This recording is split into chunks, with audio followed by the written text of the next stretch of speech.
அனைவருக்கும் வணக்கம். இந்த வீடியோவில் டெஸ்ட் நம்பர் 4, அதாவது குரூப் 4 நியூ சிலபஸ் படி யூனிட் 4ல் வந்து பாலிட்டி வந்து கொடுத்துருக்காங்க. பாலிட்டியில் சிலபஸில் கவர் ஆகக்கூடிய லெசன்ஸ் வந்து 100 கொஷினாக நம்ம வந்து பெஸ்ட் 100 அப்படின்னு சொல்லிட்டு பார்த்துட்ருக்கோம். ஆல்ரெடி டெஸ்ட் நம்பர் 3 வரைக்கும் நம்ம வந்து முடிச்சிட்டோம். இது டெஸ்ட் நம்பர் 4. டெஸ்ட் நம்பர் 4ல் நடுவண் அரசு சட்டமன்றம் இந்த 2 லெசன்லேருந்து பெஸ்ட்டாக ஒரு 100 கொஷின் நம்ம வந்து பார்க்க போகிறோம். வீடியோ வந்து லேட்டாக வர்றதுக்கு காரணம் வந்து ரொம்ப கிளியராக படிச்சுட்டு முக்கியமான எல்லா கொஷினும் நம்ம வந்து கவர் பண்ணுறோம். ஸோ அதனால தான் கொஷின் எடுக்க வந்து தாமதமாகுது. ஸ்பீடாக கொடுக்குறன்ற பேரில் நம்ம வந்து ஏதாவது பாயிண்ட்ஸ் மிஸ் பண்ணிடக்கூடாது அப்படின்றதுக்காக தான் பொறுமையாக பண்ணாலும் தரமாக பண்ணிகிட்ருக்கோம். அதே மாதிரி யூனிட் 3, அதாவது ஹிஸ்ட்ரி ப்ளஸ் ஐஎன்எம் யூனிட் 3 வந்து ஃபுல்லாகவே கம்ப்ளீட் பண்ணிட்டோம். அதுக்கான ப்ளேலிஸ்ட்டும் கீழே டிஸ்கிரிப்ஷனில் வந்து கொடுக்குறேன். யூனிட் 4 ஸ்பீடாக முடிச்சுட்டு கொஷின் பேப்பர் நான் வந்து உங்களுக்கு கொடுத்துட்றேன். நீங்கள் வாங்கி ப்ராக்டிஸ் பண்ணிக்கலாம். ஸோ மறக்காமல் ஒரு லைக் பண்ணி சப்போர்ட் பண்ணுங்கள். நம்ம வந்து வீடியோக்குள்ளே போகலாம். ஃபஸ்ட்டு கொஷின், கீழ்கண்டவற்றுள் பொருந்தாதது எது? மொத்தமாக 4 ஆப்ஷன் இருக்குது. நான் ஒவ்வொரு கொஷின் படிக்கும் போதும் முழு கவனமும் ஃபுல் ஃபோக்கஸ் வந்து அந்த கொஷின் மேலே வந்து இருக்கட்டும். நீங்கள் அந்த மாதிரி ஒவ்வொரு கொஷினும் நீங்கள் கிளியராக படிச்சுட்டு 100 கொஷின் கம்ப்ளீட் பண்ணிட்டீங்கன்னா போதும். இந்த 2 லெசன்லேருந்து கேட்கக்கூடிய எல்லா கொஷினுமே நீங்கள் அட்டன் பண்ணிடலாம். ஸோ அதனால் ஒரு கொஷின் படிக்கிறேன் அப்படின்னா முழு கவனமும் அந்த கொஷின் மேலே இருக்கட்டும். ஸோ அப்படி பண்ணிங்கன்னா 100 கொஷின் முடிச்சிடலாம். நீங்கள் நல்ல தரவாக படித்த மாதிரி ஒரு ஃபீல் வந்து இருக்கும். ஆப்ஷன் ஏ பாருங்கள். நடுவண் அரசின் நிர்வாகம் பற்றிய சட்டப்பிரிவுகள் 52 78 வரை. நடுவண் அரசின் நிர்வாகம் பற்றிய சட்டப்பிரிவுகள் 52 78 வரை. மாநிலங்களவைக்கு மாநிலங்கள் மற்றும் யூனியன் பிரதேசங்களில் இருந்து தேர்ந்தெடுக்கப்படும் உறுப்பினர்களின் எண்ணிக்கை 238. மாநிலங்களவைக்கு மாநிலங்கள் மற்றும் யூனியன் பிரதேசங்களில் இருந்து தேர்ந்தெடுக்கப்படும் உறுப்பினர்களின் எண்ணிக்கை வந்து 238. மாநிலங்களவைக்கு குடியரசுத் தலைவர் நியமனம் செய்யும் உறுப்பினர்களின் எண்ணிக்கை 2. மாநிலங்களவைக்கு குடியரசுத் தலைவர் நியமனம் செய்யும் உறுப்பினர்களின் எண்ணிக்கை 2. நடுவண் அரசின் நிர்வாகத் தலைவர் குடியரசுத் தலைவர். அவர் வந்து ஒரு பெயரளவு தலைவர். நடுவண் அரசின் நிர்வாகத் தலைவர் வந்து குடியரசுத் தலைவர், ஒரு பெயரளவு தலைவர். பொருந்தாத எது இருக்குது அப்படின்னா ஆப்ஷன் சி. மாநிலங்களவைக்கு குடியரசுத் தலைவர் நியமனம் செய்யும் உறுப்பினர்களின் எண்ணிக்கை வந்து 2 கிடையாது, 12. மீது எல்லாமே வந்து சரியாக இருக்குது. மாநிலங்களவைக்கு குடியரசுத் தலைவர் நியமனம் செய்யும் உறுப்பினர்களின் எண்ணிக்கை எத்தனை? 12. நெக்ஸ்ட் இரண்டாவது கொஷின். கூற்று 1, மத்திய அரசு பற்றி குறிப்பிடும் பகுதி 5 சட்டப்பிரிவு 52 151 வரை. மத்திய அரசு பற்றி குறிப்பிடும் பகுதி 5 சட்டப்பிரிவு 52 151 வரை. கூற்று 2, நாடாளுமன்றத்தின் இரு சபைகளை கூட்டவும் தொடர்ந்து நடத்தவும் கலைக்கவும் அதிகாரம் பெற்றவர் சபாநாயகர். நாடாளுமன்றத்தின் இரு சபைகளை கூட்டவும் தொடர்ந்து நடத்தவும் கலைக்கவும் அதிகாரம் பெற்றவர் சபாநாயகர். இதுக்கான ஆன்சர் பார்த்திங்கன்னா ஆப்ஷன் டி. 1 மட்டும் சரியானது, 2 வந்து தவறானது. 2 ஏன் தவறுனா சபாநாயகர் வந்து கிடையாது, குடியரசுத் தலைவர். நாடாளுமன்றத்தின் இரு சபைகளை கூட்டவும் தொடர்ந்து நடத்தவும் கலைக்கவும் அதிகாரம் பெற்றவர் யார்? குடியரசுத் தலைவர். இதெல்லாம் கொஷின் கேட்டிருக்காங்க எக்ஸாமில். மூன்றாவது கொஷின். கூற்று 1, மக்களவைக்கு மக்களால் தேர்ந்தெடுக்கப்படும் உறுப்பினர்களின் எண்ணிக்கை 543. மக்களவைக்கு மக்களால் தேர்ந்தெடுக்கப்படும் உறுப்பினர்களின் எண்ணிக்கை 543. கூற்று 2, மக்களவைக்கு குடியரசுத் தலைவர் 2 ஆங்கிலோ இந்தியன் உறுப்பினர்களை நியமனம் செய்கிறார். மக்களவைக்கு குடியரசுத் தலைவர் 2 ஆங்கிலோ இந்தியன் உறுப்பினர்களை நியமனம் செய்கிறார். ஆன்சர் பார்த்திங்கன்னா கூற்று 1 மற்றும் 2 சரியானது. இந்திய நாடாளுமன்றம் அமைப்பு, உள்ளடக்கம், ஆயுட்காலம், அலுவலர்கள், செயல்முறைகள், சிறப்பு சலுகைகள், அதிகாரங்கள் பற்றி குறிப்பிடும் பிரிவு. ஆன்சர் பார்த்தீங்கன்னா ஆப்ஷன் பி 72லிருந்து 122 வரை. இந்திய நாடாளுமன்றம் அமைப்பு, உள்ளடக்கம், ஆயுட்காலம், அலுவலர்கள், செயல்முறைகள், சிறப்பு சலுகைகள், அதிகாரங்கள் பற்றி குறிப்பிடும் பிரிவு 79லிருந்து 122 வரை.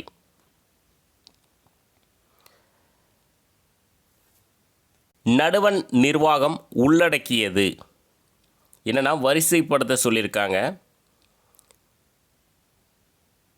பாருங்க, முதல்ல பார்த்தீங்கன்னா குடியரசுத் தலைவர், அடுத்து துணை குடியரசுத் தலைவர், அடுத்து பிரதம அமைச்சரை தலைவராக கொண்ட அமைச்சரவை குழு, அடுத்து இந்திய அரசின் தலைமை வழக்குரைஞர். ஆன்சர் பார்த்தீங்கன்னா ஆப்ஷன் பி. இதுதான் சரியான வரிசை.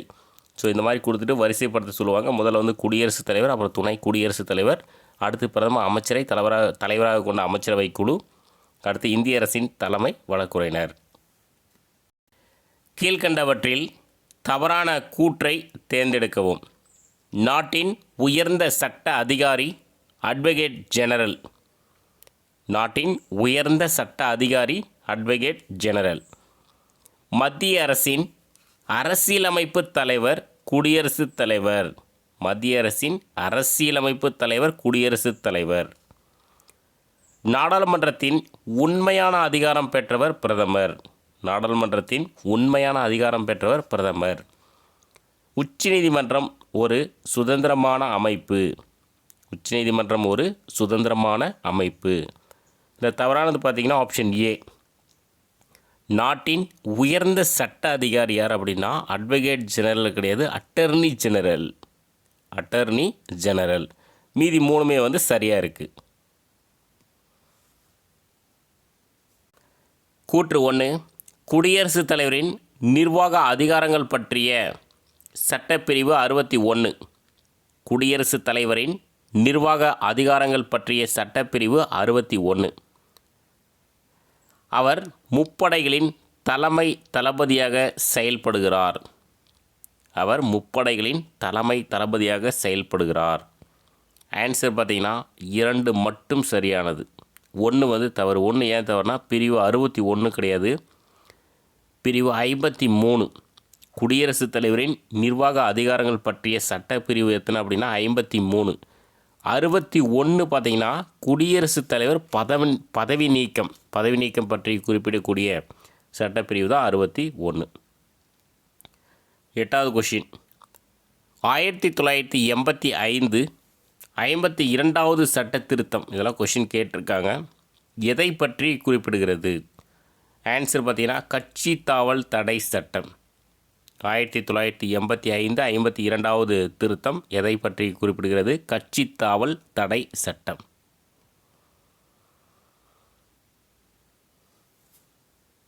குடியரசுத் தலைவர் தேர்தலில் போட்டியிடுவதற்கான தகுதிகள். தவறான கூற்றை தேர்ந்தெடுக்கவும். மொத்தமாக 4 ஆப்ஷன் இருக்குது, 4மே கவனிங்க.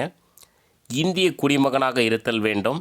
30 வயது பூர்த்தி அடைந்தவராக இருத்தல் வேண்டும். நடுவண் அரசிலோ மாநில அரசிலோ அல்லது உள்ளாட்சி அமைப்புகளிலோ ஊதியம் பெறும் பதவியில் இருத்தல் கூடாது. மக்களவை உறுப்பினராவதற்கான தகுதியினை பெற்றிருத்தல் வேண்டும். குடியரசுத் தலைவரை தேர்ந்தெடுக்கும் வாக்காளர் குழுமத்தில் உள்ள 10 வாக்காளர்கள் முன்மொழியவும் மேலும் 10 வாக்காளர்கள் வழிமொழியவும் வேண்டும். இதில் தவறானது பார்த்தீங்கன்னா ஆப்ஷன் ஏ. இந்திய குடிமகனாக இருத்தல் வேண்டும் என்பது சரி. 30 வயது கிடையாது, 35 வயது பூர்த்தி அடைந்தவராக இருத்தல் வேண்டும். மீதி இருக்கக்கூடிய 3 ஆப்ஷனுமே சரியாக இருக்குது. நடுவண் அரசிலோ மாநில அரசிலோ அல்லது உள்ளாட்சி அமைப்புகளிலோ ஊதியம் பெறும் பதவியில் இருத்தல் கூடாது, அது சரி. மக்களவை உறுப்பினராவதற்கான தகுதியினை பெற்றிருத்தல் வேண்டும், அதுவும் சரி. குடியரசுத் தலைவரை தேர்ந்தெடுக்கும் வாக்காளர் குழுமத்தில் உள்ள 10 வாக்காளர்கள் முன்மொழியவும் மேலும் 10 வாக்காளர்கள் வழிமொழியவும் வேண்டும், அதுவும் சரி. நெக்ஸ்ட்டு 10வது கொஷின். அரசியலமைப்பு திருத்த சட்டத்தை பற்றி குறிப்பிடும் உறுப்பு சட்டப்பிரிவு பிரிவு எல்லாமே ஒன்று தான். ஆன்சர் பார்த்தீங்கன்னா 368. இதெல்லாம் கொஷின் கேட்டிருக்காங்க. அரசியலமைப்பு திருத்த சட்டத்தை பற்றி குறிப்பிடும் உறுப்பு 368. நெக்ஸ்ட்டு 11வது கொஷின் கூற்று 1. புதுடெல்லியில் உள்ள ராஷ்டிரபதி பவன் குடியரசுத் தலைவரின் இல்லமாகும். புதுதில்லியில் உள்ள ராஷ்டிரபதி பவன் குடியரசுத் தலைவரின் இல்லமாகும். கூற்று 2. குடியரசுத் தலைவரின் அலுவலகங்கள் 2 இடங்களில் உள்ளன. அவை சிம்லாவில் உள்ள ரிட்ரீட் கட்டிடம் மற்றும் ஹைதராபாத்தில் உள்ள ராஷ்டிரபதி நிலையமாகும். ஆன்சர் பார்த்தீங்கன்னா கூற்று 1 மற்றும் 2 சரி. Option C. அதாவது புதுதில்லியில் உள்ள ராஷ்டிரபதி பவன் குடியரசுத் தலைவரின் இல்லமாகும். அது சரி. குடியரசுத் தலைவரின் அலுவலகங்கள் 2 இடங்களில் உள்ளன. அவை சிம்லாவில் உள்ள ரிட்ரீட் கட்டிடம் மற்றும் ஹைதராபாத்தில் உள்ள ராஷ்டிரபதி நிலையம். நெக்ஸ்ட் 12வது கொஷின். மத்திய பட்டியலில் உள்ள முக்கிய துறைகள் கீழ்கண்டவற்றில் சரியானதை தேர்ந்தெடுக்கவும். அதாவது 3 வகையான பட்டியல்கள் இருக்குது. மத்திய பட்டியல், மாநில பட்டியல், பொது பட்டியல்னு சொல்லிட்டு ஒவ்வொரு பட்டியல்லையும் துறைகள் பிரித்து வச்சுருக்காங்க. இப்போ மத்திய பட்டியல்னால் மத்திய அரசு மட்டும்தான் சட்டம் இயற்ற முடியும். மாநில அரசு சட்டம் இயற்றும். பொது பட்டியலில் பார்த்திங்கன்னா மத்திய மாநில அரசுகள் இரண்டுமே சட்டம் இயற்ற முடியும். ஸோ அந்த மாதிரி தான் மத்திய பட்டியலில் இருக்கக்கூடிய முக்கிய துறைகள் என்னென்னு பாருங்கள். பாதுகாப்பு, அணுசக்தி, வெளிநாட்டு விவகாரங்கள், போர் மற்றும் அமைதி உடன்படிக்கை, வங்கி சேவை, ரயில்வே, அஞ்சல் மற்றும் தந்தி, வான்வழிகள், துறைமுகங்கள், வெளிநாட்டு வர்த்தகம், பணம் மற்றும் நாணயம். ஸோ இதெல்லாம் மத்திய பட்டியலில் இருக்கக்கூடிய முக்கிய துறைகள். ஸோ மறுபடியும் படிக்கிறேன் பாருங்கள். ஆன்சர் பார்த்திங்கன்னா அனைத்தும் சரியானவை. பாதுகாப்பு, அணுசக்தி, வெளிநாட்டு விவகாரங்கள், போர் மற்றும் அமைதி உடன்படிக்கை, வங்கி சேவை, ரயில்வே, அஞ்சல் மற்றும் தந்தி, வான்வழிகள், துறைமுகங்கள், வெளிநாட்டு வர்த்தகம், பணம் மற்றும் நாணயம். இதெல்லாம் மத்திய பட்டியலில் இருக்கக்கூடிய முக்கிய துறைகள். நெக்ஸ்ட்டு 13வது கொஷின். கூற்று 1.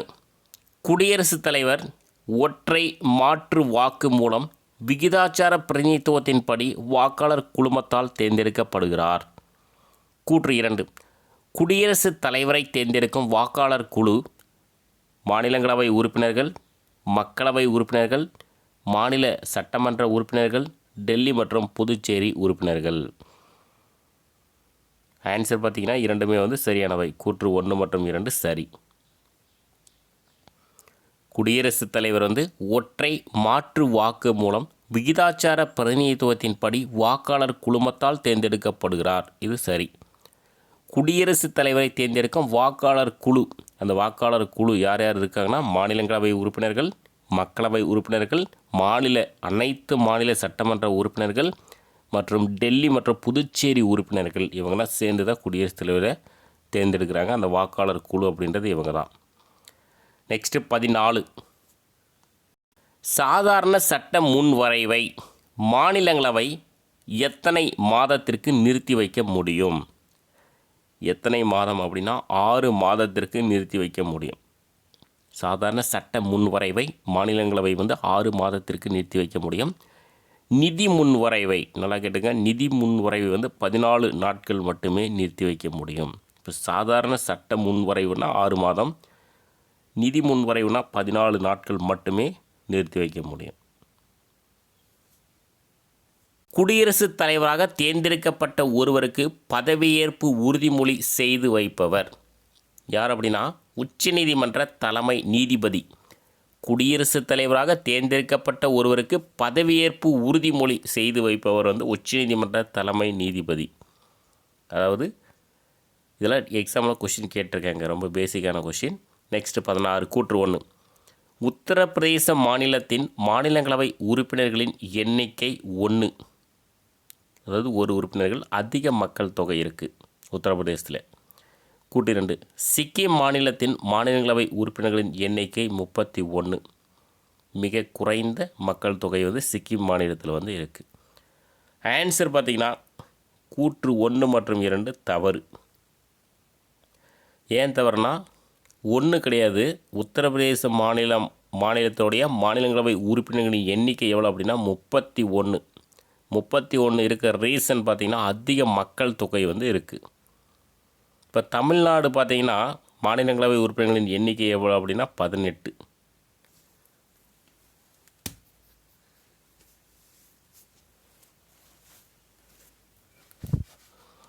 இதே சிக்கிம் மாநிலத்தின் மாநிலங்களவை உறுப்பினர்களின் எண்ணிக்கை வந்து 31 கிடையாது, 1. ஏன்னா மிக குறைந்த மக்கள் தொகை இருக்கிறதுனால மாநிலங்களவை உறுப்பினர்களின் எண்ணிக்கை வந்து 1. இதே உத்தரப்பிரதேசம் வந்து அதிக மக்கள் தொகை இருக்கிறதுனால மாநிலங்களவை உறுப்பினர்களின் எண்ணிக்கை வந்து 31.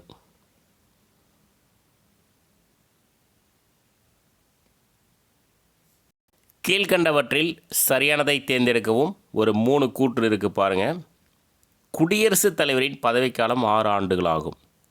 மத்திய அரசின் ஒவ்வொரு நிர்வாக நடவடிக்கையும் குடியரசுத் தலைவரின் பெயரிலேயே மேற்கொள்ளப்பட வேண்டும் என குறிப்பிடும் சரத்து வந்து 77. பிரதம அமைச்சரையும் மற்ற அமைச்சர்களையும் நியமிப்பவர் குடியரசுத் தலைவர். ஆன்சர் பார்த்திங்கன்னா ஆப்ஷன் பி, அதாவது கூற்று 2, 3 வந்து சரி, 1 தவறு. 1 ஏன் தவறுனா, குடியரசுத் தலைவரின் பதவிக்காலம் வந்து 6 ஆண்டுகள் கிடையாது, 5 ஆண்டுகள். குடியரசுத் தலைவரின் பதவிக்காலம் வந்து 5 ஆண்டுகள். மத்திய அரசின் ஒவ்வொரு நிர்வாக நடவடிக்கையும் குடியரசுத் தலைவரின் பெயரிலேயே மேற்கொள்ளப்பட வேண்டும் என குறிப்பிடும் சரத்து வந்து 77. இது வந்து ஒரு முக்கியமான ஆர்டிகல்ஸு. 77 என்பது சரி. பிரதம அமைச்சரையும் மற்ற அமைச்சர்களையும் நியமிப்பவர் யார் அப்படின்னா குடியரசுத் தலைவர். மக்களவைக்கு இணையான அதிகாரம் மாநிலங்களவை எதில் பெற்றுள்ளது? ஆன்சர் பார்த்திங்கன்னா சட்டம் இயற்றுதல். மக்களவைக்கு இணையான அதிகாரம் மாநிலங்களவை எதில் பெற்றுள்ளது? சட்டம் இயற்றுதல். இன்னும் நிறைய இந்த இணையான அதிகாரம் வந்து இருக்குது, அது பின்னாடி பார்ப்போம். 19வது கொஷின். குடியரசுத் தலைவரால் நியமனம் செய்பவர்கள். தவறான கூற்றை தேர்ந்தெடுக்கவும். ஸோ குடியரசுத் தலைவர் வந்து யார் யாரெல்லாம் நியமனம் பண்ணுறாரு அப்படின்றத பார்க்க போகிறோம். பாருங்கள், 4 கூற்று இருக்குது, 4 இருக்குது. மாநில ஆளுநர்கள், உச்சநீதிமன்ற மற்றும் உயர்நீதிமன்ற தலைமை நீதிபதிகள், இதர நீதிபதிகள், மத்திய அரசின் தலைமை வழக்குரைஞர், தலைமை கணக்கு தணிக்கையாளர், இந்திய தலைமை தேர்தல் ஆணையர் மற்றும் 2 தேர்தல் ஆணையர்கள், மாநில அரசு பணியாளர் தேர்வாணையத்தின் தலைவர் மற்றும் இதர உறுப்பினர்கள். இதில் தவறானது பார்த்திங்கன்னா ஆப்ஷன் டி, மாநில அரசு கிடையாது, மத்திய அரசு பணியாளர் தேர்வாணையத்தின் தலைவர் மற்றும் உறுப்பினர்களை தான் வந்து குடியரசுத் தலைவர் வந்து நியமனம் பண்ணுறாரு. ஸோ மீதி எல்லாமே வந்து சரியாக இருக்குது. மாநில ஆளுநர்களை நியமனம் பண்ணுறது வந்து குடியரசுத் தலைவர், உச்சநீதிமன்ற மற்றும் உயர்நீதிமன்ற தலைமை நீதிபதிகள், இதர நீதிபதிகளை நியமனம் பண்ணுறதும் குடியரசுத் தலைவர். இந்திய அரசின் தலைமை வழக்குரைஞர் மற்றும் தலைமை கணக்கு தணிக்கையாளரை நியமனம் பண்ணுறது குடியரசுத் தலைவர். இந்திய தலைமை தேர்தல் ஆணையர் மற்றும் 2 தேர்தல் ஆணையர்களை வந்து நியமனம் பண்ணுறாரு. இதே மத்திய அரசு பணியாளர் தேர்வாணையத்தின் தலைவர் மற்றும் இதர உறுப்பினர்களை வந்து நியமனம் பண்ணுறாரு. நெக்ஸ்ட் 20வது கொஷின். சபாநாயகர் மன்றத்தின் பிரதிநிதியாக திகழ்கிறார். சபாநாயகர் இந்த நாட்டின் சுதந்திரம் மற்றும் விடுதலையின் சின்னமாக திகழ்கிறார் என்று கூறியவர் யார் அப்படின்னா ஜவஹர்லால் நேரு. சபாநாயகர் மன்றத்தின் பிரதிநிதியாக திகழ்கிறார். சபாநாயகர் இந்த நாட்டின் சுதந்திரம் மற்றும் விடுதலையின் சின்னமாக திகழ்கிறார் என்று கூறியவர் வந்து ஜவஹர்லால் நேரு. நெக்ஸ்ட் 21. கீழ்கண்டவற்றில் தவறான கூற்றை தேர்ந்தெடுக்கவும். மொத்தமாக ஒரு 4 ஆப்ஷன் இருக்குது பாருங்கள். குடியரசுத் தலைவர் ஆண்டுக்கு 2 முறை நாடாளுமன்றத்தை கூட்டுகிறார். குடியரசுத் தலைவரின் ஒப்புதல் பெற்ற பின்னரே அனைத்து மசோதாக்களும் சட்டமாகின்றன. நிதி மசோதாவை குடியரசுத் தலைவரின் ஒப்புதல் இன்றி நாடாளுமன்றத்தில் அறிமுகம் செய்ய முடியும். நாடாளுமன்றத்தின் இரு அவைகளையோ அல்லது ஏதேனும் ஒரு அவையின் கூட்டத்தையோ குடியரசுத் தலைவர் முடிவுக்கு கொண்டு வரலாம். இதில் வந்து தவறானது பார்த்திங்கன்னா ஆப்ஷன் சி வந்து தவறானது. நிதி மசோதாவை குடியரசுத் தலைவரின் ஒப்புதல் இன்றி நாடாளுமன்றத்தில் அறிமுகம் செய்ய முடியாது. முடியும்னு இருக்குது, முடியாது. மீதி இருக்கக்கூடிய 3 ஆப்ஷன் வந்து சரியாக இருக்குது. குடியரசுத் தலைவர் ஆண்டுக்கு 2 முறை நாடாளுமன்றத்தை கூட்டுகிறார், அது வந்து சரி. குடியரசுத் தலைவர் ஒப்புதல் பெற்ற பின்னரே அனைத்து மசோதாக்களும் சட்டமாகின்றன, அதுவும் சரி. நாடாளுமன்றத்தின் இரு அவைகளையோ அல்லது ஏதேனும் ஒரு அவையின் கூட்டத்தையோ குடியரசுத் தலைவர் முடிவுக்கு கொண்டு வரலாம், அதுவும் வந்து சரி. நிதி மசோதா வந்து குடியரசுத் தலைவர் ஒப்புதல் இன்றி நாடாளுமன்றத்தில் அறிமுகம் செய்ய முடியாது. நெக்ஸ்ட் 22. ஒரு திருத்த சட்டம் முன்மொழிவதற்கு யாரிடம் அனுமதி பெறப்பட வேண்டும்? ஆன்சர் பார்த்திங்கன்னா சபாநாயகர். ஒரு திருத்த சட்டம் முன்மொழிவதற்கு யாரிடம் அனுமதி பெறப்பட வேண்டும்? சபாநாயகர். நெக்ஸ்ட் 23 கூற்று 1. கலை, இலக்கியம், அறிவியல், விளையாட்டு மற்றும் சமூக பணிகளில் சிறந்து விளங்கும் 12 நபர்களை குடியரசுத் தலைவர் மாநிலங்களவைக்கு நியமிக்கிறார். கூற்று 2. ஆங்கிலோ இந்திய சமூகத்தை சேர்ந்த 2 நபர்களை மக்களவையில் போதுமான பிரதிநிதித்துவம் இல்லை என்று கருதும் பட்சத்தில் குடியரசுத் தலைவர் நியமிக்கிறார். ஆன்சர் பார்த்தீங்கன்னா ஆப்ஷன் சி, கூற்று 1 மற்றும் 2 சரி. கலை, இலக்கியம், அறிவியல், விளையாட்டு மற்றும் சமூக பணிகளில் சிறந்து விளங்கும் 12 நபர்களை குடியரசுத் தலைவர் மாநிலங்களவைக்கு நியமிக்கிறார். ஸோ மாநிலங்களவைக்கு எத்தனை நபர்கள்? 12 நபர்கள். ஆங்கிலோ இந்திய சமூகத்தை சேர்ந்த 2 நபர்களை மக்களவையில் போதுமான பிரதிநிதித்துவம் இல்லை என்று கருதும் பட்சத்தில் குடியரசுத் தலைவர் நியமிக்கிறார். நெக்ஸ்ட் 24. நடுவண் அரசின் ஆண்டு வரவு செலவு திட்டத்தினை டேஸ் அனுமதி பெற்ற பின்னரே நிதியமைச்சர் மக்களவையில் சமர்ப்பிக்கிறார். ஆன்சர் பார்த்தீங்கன்னா குடியரசுத் தலைவர். நடுவண் அரசின் ஆண்டு வரவு செலவு திட்டத்தினை குடியரசுத் தலைவர் அனுமதி பெற்ற பின்னரே நிதியமைச்சர் மக்களவையில் சமர்ப்பிக்கிறார். நெக்ஸ்ட் 25. கீழ்கண்டவற்றில் தவறான கூற்றை தேர்ந்தெடுக்கவும். மொத்தமாக 3 கூற்று இருக்குது பாருங்கள். ஒவ்வொரு 5 ஆண்டுகளுக்கும் ஒரு நிதிக்குழுவினை அமைப்பவர் குடியரசுத் தலைவர். குடியரசுத் தலைவர் தண்டனையை குறைக்கும் அதிகாரம் பற்றிய சட்டப்பிரிவு 72. நடுவண் அரசின் பாதுகாப்பு படையின் தலைமை தளபதி என்ற அதிகாரத்தை பிரிவு 53 உட்பிரிவு 2 சட்டப்பிரிவு குடியரசுத் தலைவருக்கு வழங்குகிறது. இதில் ஆன்சர் பார்த்தீங்கன்னா 1, 2 மற்றும் 3 மூணுமே சரி. அதாவது தவறான கூற்றுன்னு கொஷின் இருந்தாலும் மூணுமே சரி. ஆப்ஷன் பார்த்து டிக் பண்ணிக்கணும். 1, 2, 3 மூணுமே சரி. ஒவ்வொரு 5 ஆண்டுகளுக்கும் ஒரு நிதிக்குழுவினை அமைப்பவர் யார்? குடியரசுத் தலைவர். குடியரசுத் தலைவர் தண்டனையை குறைக்கும் அதிகாரம் பற்றிய சட்டப்பிரிவு 72. இது ரொம்ப முக்கியமான ஆர்டிகல்ஸ். நடுவண் அரசின் பாதுகாப்பு படையின் தலைமை தளபதி என்ற அதிகாரத்தை பிரிவு 53 உட்பிரிவு 2 சட்டப்பிரிவு குடியரசுத் தலைவருக்கு வழங்குகிறது. நெக்ஸ்ட் 26. கீழ்கண்டவற்றுள் பொருந்தாதது எது? ஒரு 4 ஆப்ஷன் இருக்குது பாருங்கள். கொஷினில் ஒரு சின்ன சேஞ்சஸ், அதனால தான் அதை அடித்து வச்சுருக்கேன். மக்களவையை தலைமை தாங்கி நடத்துபவர் குடியரசுத் தலைவர். மக்களவையை தலைமை தாங்கி நடத்துபவர் யார்? குடியரசுத் தலைவர். இதுக்கு முன்னாடி சபாநாயகர் ஆட் பண்ணிக்கலாம். சபாநாயகர் மக்களவை உறுப்பினர்களால் தேர்ந்தெடுக்கப்படுகிறார். சபாநாயகர் மக்களவை உறுப்பினர்களால் தேர்ந்தெடுக்கப்படுகிறார். சபையை வழிநடத்துவது, கலந்துரையாடல் மற்றும் விவாதங்கள் நடத்த உதவுவது ஆகியவை சபாநாயகரின் கடமைகளாகும். சபையை வழிநடத்துவது, கலந்துரையாடல் மற்றும் விவாதங்கள் நடத்த உதவுவது ஆகியவை சபாநாயகரின் கடமைகள். நாடாளுமன்ற தலைமை செயலகத்தின் நிர்வாகத் தலைவர் மக்களவை சபாநாயகர் ஆவார். நாடாளுமன்ற தலைமை செயலகத்தின் நிர்வாகத் தலைவர் மக்களவை சபாநாயகர் ஆவார். இதில் பார்த்தீங்கன்னா பொருந்தாது எதுனா ஆப்ஷன் ஏ. மக்களவையை தலைமை தாங்கி நடத்துபவர் யார் அப்படின்னா சபாநாயகர். குடியரசுத் தலைவர் கிடையாது. மக்களவையை தலைமை தாங்கி நடத்துபவர் சபாநாயகர். மீதி மூணுமே சரியாக இருக்குது. இப்போ சபாநாயகர் மக்களவை உறுப்பினர்களால் தேர்ந்தெடுக்கப்படுகிறார் என்பது சரி. சபையை வழிநடத்துவது, கலந்துரையாடல் மற்றும் விவாதங்கள் நடத்த உதவுவது சபாநாயகருடைய கடமை. நாடாளுமன்ற தலைமை செயலகத்தின் நிர்வாகத் தலைவர் மக்களவை சபாநாயகர். நெக்ஸ்ட் 27. நெருக்கடி நிலையை அறிவிக்கும் சட்ட பிரிவுகள். சரியானதை தேர்ந்தெடு. மத்திய நெருக்கடி சட்டப்பிரிவு 352, மாநில நெருக்கடி சட்டப்பிரிவு 356, நிதி நெருக்கடி சட்டப்பிரிவு 360. ஆன்சர் பார்த்திங்கன்னா அனைத்தும் சரி. இதெல்லாம் கொஷின் நிறைய டைம் கேட்டிருக்காங்க. ஸோ நெருக்கடி நிலையை அறிவிக்கும் சட்டப்பிரிவுகள் மத்திய நெருக்கடி, மாநில நெருக்கடி, நிதி நெருக்கடின்னு 3 வகையான நெருக்கடி இருக்குது. மத்திய நெருக்கடி 352 சட்டப்பிரிவு, மாநில நெருக்கடி 356, நிதி நெருக்கடி 360. கேரளா மற்றும் பஞ்சாப் எத்தனை முறை குடியரசுத் தலைவர் ஆட்சி நடைமுறைப்படுத்தப்பட்டுள்ளது? எத்தனை முறை அப்படின்னா 9 முறை குடியரசுத் தலைவர் ஆட்சி நடைமுறைப்படுத்தப்பட்டுள்ளது. கேரளா மற்றும் பஞ்சாபில் 9 முறை குடியரசுத் தலைவர் ஆட்சி நடைமுறைப்படுத்தப்பட்டுள்ளது. நெக்ஸ்ட் 29. கீழ்கண்டவற்றுள் சரியானதை தேர்ந்தெடுக்கவும். மொத்தமாக ஒரு 3 பாயிண்ட்ஸ் இருக்குது பாருங்கள். ஃபர்ஸ்ட் ஒன், குடியரசுத் தலைவர் தன்னுடைய பணித்துறப்பு கடிதத்தினை துணை குடியரசுத் தலைவரிடம் வழங்கலாம். குடியரசுத் தலைவர் பதவி நீக்கம் பற்றி குறிப்பிடும் சரத்து சட்டப்பிரிவு வந்து 61. குடியரசுத் தலைவருக்கு எதிரான குற்றச்சாட்டுகள் நாடாளுமன்றத்தின் இரு அவைகளிலும் தீர்மானமாக கொண்டு வரப்பட்டு நிறைவேற்றப்பட வேண்டும்.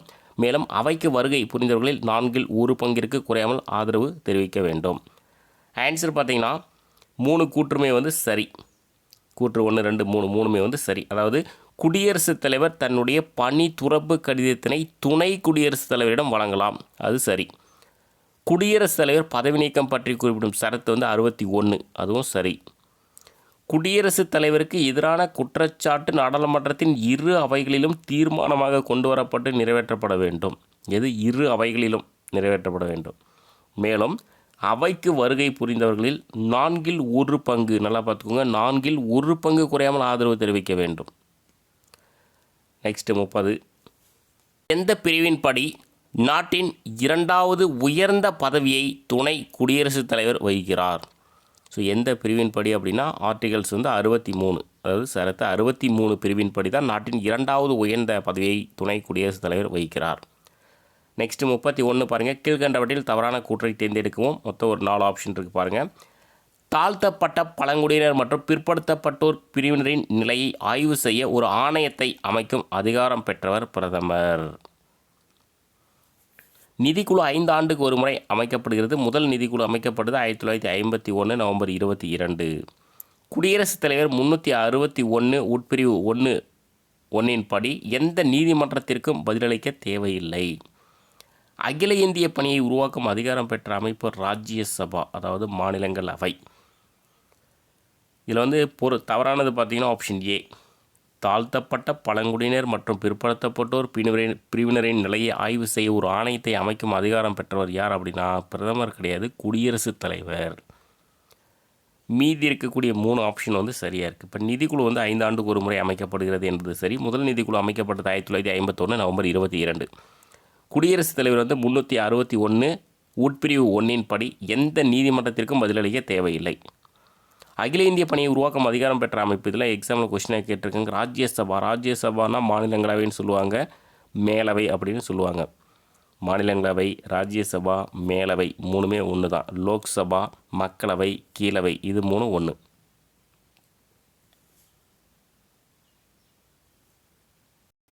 கீழ்கண்டவற்றுள் பொருந்தாதது எது? 4 ஆப்ஷன் இருக்குது பாருங்கள். முதல் குடியரசுத் தலைவர் ராஜேந்திர பிரசாத், முதல் துணை குடியரசுத் தலைவர் ராதாகிருஷ்ணன், மாநிலங்களவையின் பதவி வழி தலைவராக செயல்படுபவர் குடியரசுத் தலைவர். புதிய துணை குடியரசுத் தலைவர் தேர்ந்தெடுக்கப்படும் வரை மாநிலங்களவையின் துணைத் தலைவர் துணை குடியரசுத் தலைவரின் பணிகளை செய்வார். இதில் பார்த்தீங்கன்னா பொருந்தாது பார்த்தீங்கன்னா ஆப்ஷன் சி. மாநிலங்களவையின் பதவி வழி தலைவராக செயல்படுபவர் யார் அப்படின்னா குடியரசுத் தலைவர் வந்து கிடையாது, துணை குடியரசுத் தலைவர். மாநிலங்களவையின் பதவி வழி தலைவராக செயல்படுபவர் யார் அப்படின்னா துணை குடியரசுத் தலைவர். மீதி 3மே வந்து சரியாக இருக்குது. இப்போ முதல் குடியரசுத் தலைவர் தெரியும், ராஜேந்திர பிரசாத். முதல் துணை குடியரசுத் தலைவர் ராதாகிருஷ்ணன், அதுவும் வந்து சரி. ஆப்ஷன் டி பாருங்கள். புதிய துணை குடியரசுத் தலைவர் தேர்ந்தெடுக்கப்படும் வரை மாநிலங்களவையின் துணைத் தலைவர், பாருங்கள், மாநிலங்களவையின் துணைத் தலைவர் வந்து துணை குடியரசுத் தலைவரின் பணிகளை செய்வார். இப்போ துணை குடியரசுத் தலைவர் தான் வந்து மாநிலங்களவையின் பதவி வழி தலைவராக வந்து இருப்பார். ஸோ அவர் இல்லாத பட்சத்தில் அவர் தேர்ந்தெடுக்கப்படும் வரை வந்து மாநிலங்களவையின் துணைத் தலைவர் தான் அந்த துணை குடியரசுத் தலைவரின் பணிகளை வந்து செய்வார். நெக்ஸ்ட்டு 33. கூற்று 1 பாருங்கள். துணை குடியரசுத் தலைவர் தேர்தலை பற்றி குறிப்பிடும் சட்டப்பிரிவு 66 உட்பிரிவு வந்து 1. கூற்று 2. துணை குடியரசுத் தலைவர் பதவி இங்கிலாந்து நாட்டின் துணை குடியரசுத் தலைவரின் பதவி போன்றது. ஆன்சர் பார்த்தீங்கன்னா கூற்று 1 வந்து சரி, கூற்று 2 வந்து தவறு. துணை குடியரசுத் தலைவர் தேர்தலை பற்றி குறிப்பிடும் சட்டப்பிரிவு 66 உட்பிரிவு 1 என்பது சரி. துணை குடியரசுத் தலைவர் பதவி வந்து இங்கிலாந்து நாட்டின் கிடையாது, அமெரிக்க நாட்டின் துணை குடியரசுத் தலைவரின் பதவியை போன்றது. 34. நிறைய டைம் கேட்ட கொஷின். லோக் அதாலத் எனப்படும் மக்கள் நீதிமன்றம் ஏற்படுத்தப்பட்ட ஆண்டு எப்போனா 1987. நிறைய டைம் கேட்ட கொஷின். லோக் அதாலத் எனப்படும் மக்கள் நீதிமன்றம் ஏற்படுத்தப்பட்ட ஆண்டு 1987. கூற்று 1. குடியரசுத் தலைவர் மற்றும் துணை குடியரசுத் தலைவர் பதவிகள் ஒரே சமயத்தில் காலியாக இருக்கும் பட்சத்தில் குடியரசுத் தலைவரின் பணிகளை செய்பவர் யார் அப்படின்னா உச்சநீதிமன்ற தலைமை நீதிபதி. கூற்று 2. 1969ஆம் ஆண்டு குடியரசுத் தலைவராக செயல்பட்ட உச்சநீதிமன்ற தலைமை நீதிபதி எம் இதயதுல்லா. ஆன்சர் பார்த்தீங்கன்னா கூற்று 1 மற்றும் 2 ரெண்டுமே சரியானது.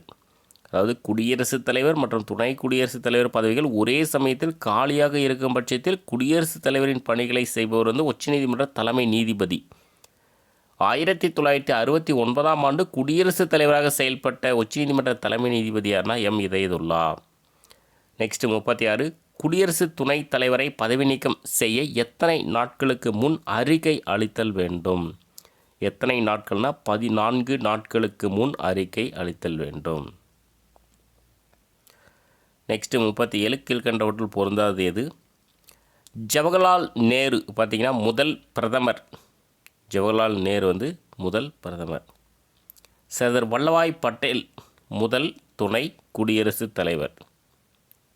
மாவலங்கர் யார்னா முதல் மக்களவை சபாநாயகர். மீரா குமார் மக்களவை முதல் பெண் சபாநாயகர். இதில் பொருந்தாது பார்த்தீங்கன்னா ஆப்ஷன் பி. சர்தார் வல்லபாய் பட்டேல் முதல் துணை குடியரசுத் தலைவர் கிடையாது, முதல் துணை பிரதமர். முதல் துணை பிரதமர். மீதியெல்லாம் சரி. முதல் பிரதமர் தெரியும் ஜவஹர்லால் நேரு.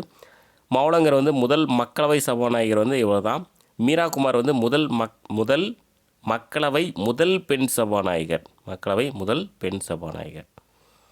நெக்ஸ்ட்டு 38. கீழ்கண்டவற்றில் சரியானதை தேர்ந்தெடுக்கவும். மொத்தமாக ஒரு 3 கூற்று இருக்குது பாருங்கள். கூற்று 1. மாநிலங்களவையின் நடவடிக்கைகளை ஒத்திவைக்கவும் அல்லது முடிவுக்கு கொண்டு வரவும் செய்பவர் யாருன்னா துணை குடியரசுத் தலைவர். குடியரசுத் தலைவர் இல்லை எனில் துணை குடியரசுத் தலைவர் அந்த பதவியை 6 மாதம் கவனிப்பார். மாநிலங்களவையில் சட்ட மசோதாவின் மீது நடைபெற்ற வாக்கெடுப்பு சமநிலையில் இருக்கும் பட்சத்தில் துணை குடியரசுத் தலைவர் பிரிவு 100 படி வாக்களிக்கலாம். இது எவ்வாறு அழைக்கப்படுகிறது? முடிவு வாக்கு, காஸ்டிங் ஓட். ஆன்சர் பார்த்திங்கன்னா 3 கூற்றுமே சரியாக தான் இருக்குது. Option C. 3மே முக்கியமான கொஷின்ஸ் பார்த்துக்கோங்க. மாநிலங்களவையின் நடவடிக்கைகளை ஒத்திவைக்கவும் அல்லது முடிவுக்கு கொண்டு வரவும் செய்பவர் யார்னா துணை குடியரசுத் தலைவர். குடியரசுத் தலைவர் இல்லை எனில் துணை குடியரசுத் தலைவர் அந்த பதவியை 6 மாதம் கவனிப்பார். மாநிலங்களவையில் சட்ட மசோதாவின் மீது நடைபெற்ற வாக்கெடுப்பு சமநிலையில் இருக்கும் பட்சத்தில் துணை குடியரசுத் தலைவர் 100 படி வாக்களிக்கலாம். இது பார்த்திங்கன்னா முடிவு வாக்கு என்று அழைக்கப்படுகிறது. குடியரசுத் தலைவருக்கு உதவிடவும் அறிவுரை வழங்கிடவும் பிரதமரை தலைவராக கொண்ட ஒரு அமைச்சரவை குழு இருக்க வேண்டும் என குறிப்பிடும் சரத்து. ஆன்சர் பார்த்திங்கன்னா ஆப்ஷன் சி. 74 உட்பிரிவு 1. குடியரசுத் தலைவருக்கு உதவிடவும் அறிவுரை வழங்கிடவும் பிரதமரை தலைவராக கொண்ட ஒரு அமைச்சரவை குழு இருக்க வேண்டும் என குறிப்பிடும் சரத்து 74 உட்பிரிவு 1. நெக்ஸ்ட் 40வது கொஸ்டின். கூற்று 1. இந்தியாவின் பிரதம அமைச்சர் பதவியானது வெஸ்ட்மினிஸ்டர் அரசியலமைப்பு ஜனநாயக முறையிலிருந்து ஏற்றுக்கொள்ளப்பட்டது. அமெரிக்கன். கூற்று 2 பாருங்கள். அமெரிக்க நாடாளுமன்ற முறை வெஸ்ட்மினிஸ்டர் முறை என்று அழைக்கப்படுகிறது. ஆன்சர் பார்த்திங்கன்னா கூற்று 1 சரி, கூற்று 2 தவறு. கூற்று 2 ஏன் தவறுனா அமெரிக்கா கிடையாது, இங்கிலாந்து நாடாளுமன்ற முறை தான் வெஸ்ட்மினிஸ்டர் முறை என்று அழைக்கப்படுகிறது. ஸோ கூற்று 1 பாருங்கள்.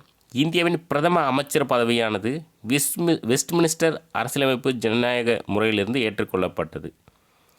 இங்கிலாந்து நாடாளுமன்ற முறை வெஸ்ட்மினிஸ்டர் முறை என்று அழைக்கப்படுகிறது. 41வது கொஷின். 1963ஆம் ஆண்டு எந்த சட்ட திருத்தத்தின் மூலம் உயர்நீதிமன்ற நீதிபதி ஓய்வு பெறும் வயது 60லிருந்து 62ஆக உயர்த்தப்பட்டது? நிறைய டைம் கேட்ட கொஷின். ஆன்சர் பார்த்திங்கன்னா 15வது சட்ட திருத்தத்தின் மூலம் 1963ஆம் ஆண்டு 15வது சட்ட திருத்தத்தின் மூலம் உயர்நீதிமன்ற நீதிபதி ஓய்வு பெறும் வயது 60லிருந்து 62ஆக உயர்த்தப்பட்டது. ஸோ நெக்ஸ்ட்டு 42வது கொஷின். கீழ்கண்டவற்றுள் பொருந்தாதது எது? ஒரு 4 ஆப்ஷன் இருக்குது பாருங்கள்.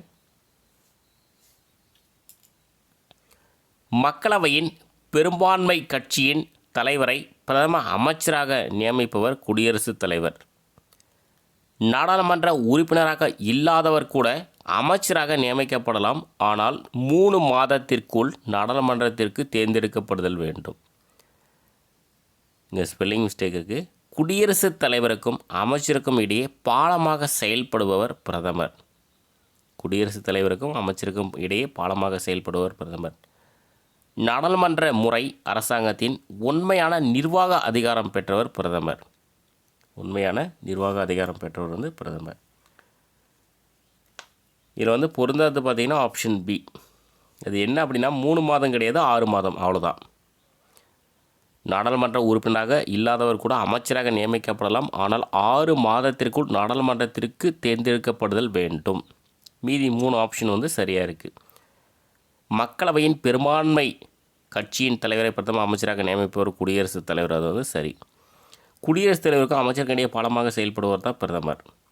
நாடாளுமன்ற முறை அரசாங்கத்தின் உண்மையான நிர்வாக அதிகாரம் பெற்றவர் பிரதமர். பெயரளவு பார்த்திங்கன்னா குடியரசுத் தலைவர், உண்மையான அப்படின்னு வந்தால் பிரதமர். கீழ்கண்டவற்றில் சரியானதை தேர்ந்தெடுக்கவும். இதிலே ஒரு 3 பாயிண்ட்ஸ் இருக்குது பாருங்கள். டெல்லி தேசிய தலைநகராக வந்தது பார்த்திங்கன்னா 69வது திருத்தம் 1991. வாக்குரிமை வயது 21 18 குறைக்கப்பட்டது 61வது திருத்தம் 1988. கட்சி தாவல் தடை சட்டம் 52வது திருத்தம் 1985. 3மே நிறைய டைம் கேட்ட கொஷின். 3மே சரி. கூற்று 1 2 3 3மே சரி. அதாவது டெல்லி தேசிய தலைநகராக வந்தது பார்த்திங்கன்னா 69வது திருத்தம் 1991. வாக்குரிமை வயது 21 18 குறைக்கப்பட்டது 61வது திருத்தம் 1988. கட்சி தாவல் தடை சட்டம் 52வது திருத்தம் 1985. நெக்ஸ்ட் 44. கீழ்கண்டவற்றில் பொருந்தாது எது? பாருங்கள், 4 ஆர்டிகல்ஸ் இருக்குது. 4மே ரொம்ப முக்கியமான ஆர்டிகல்ஸு. சரத்து 123 குடியரசுத் தலைவர் அவசர சட்டம் பிறப்பித்தல்.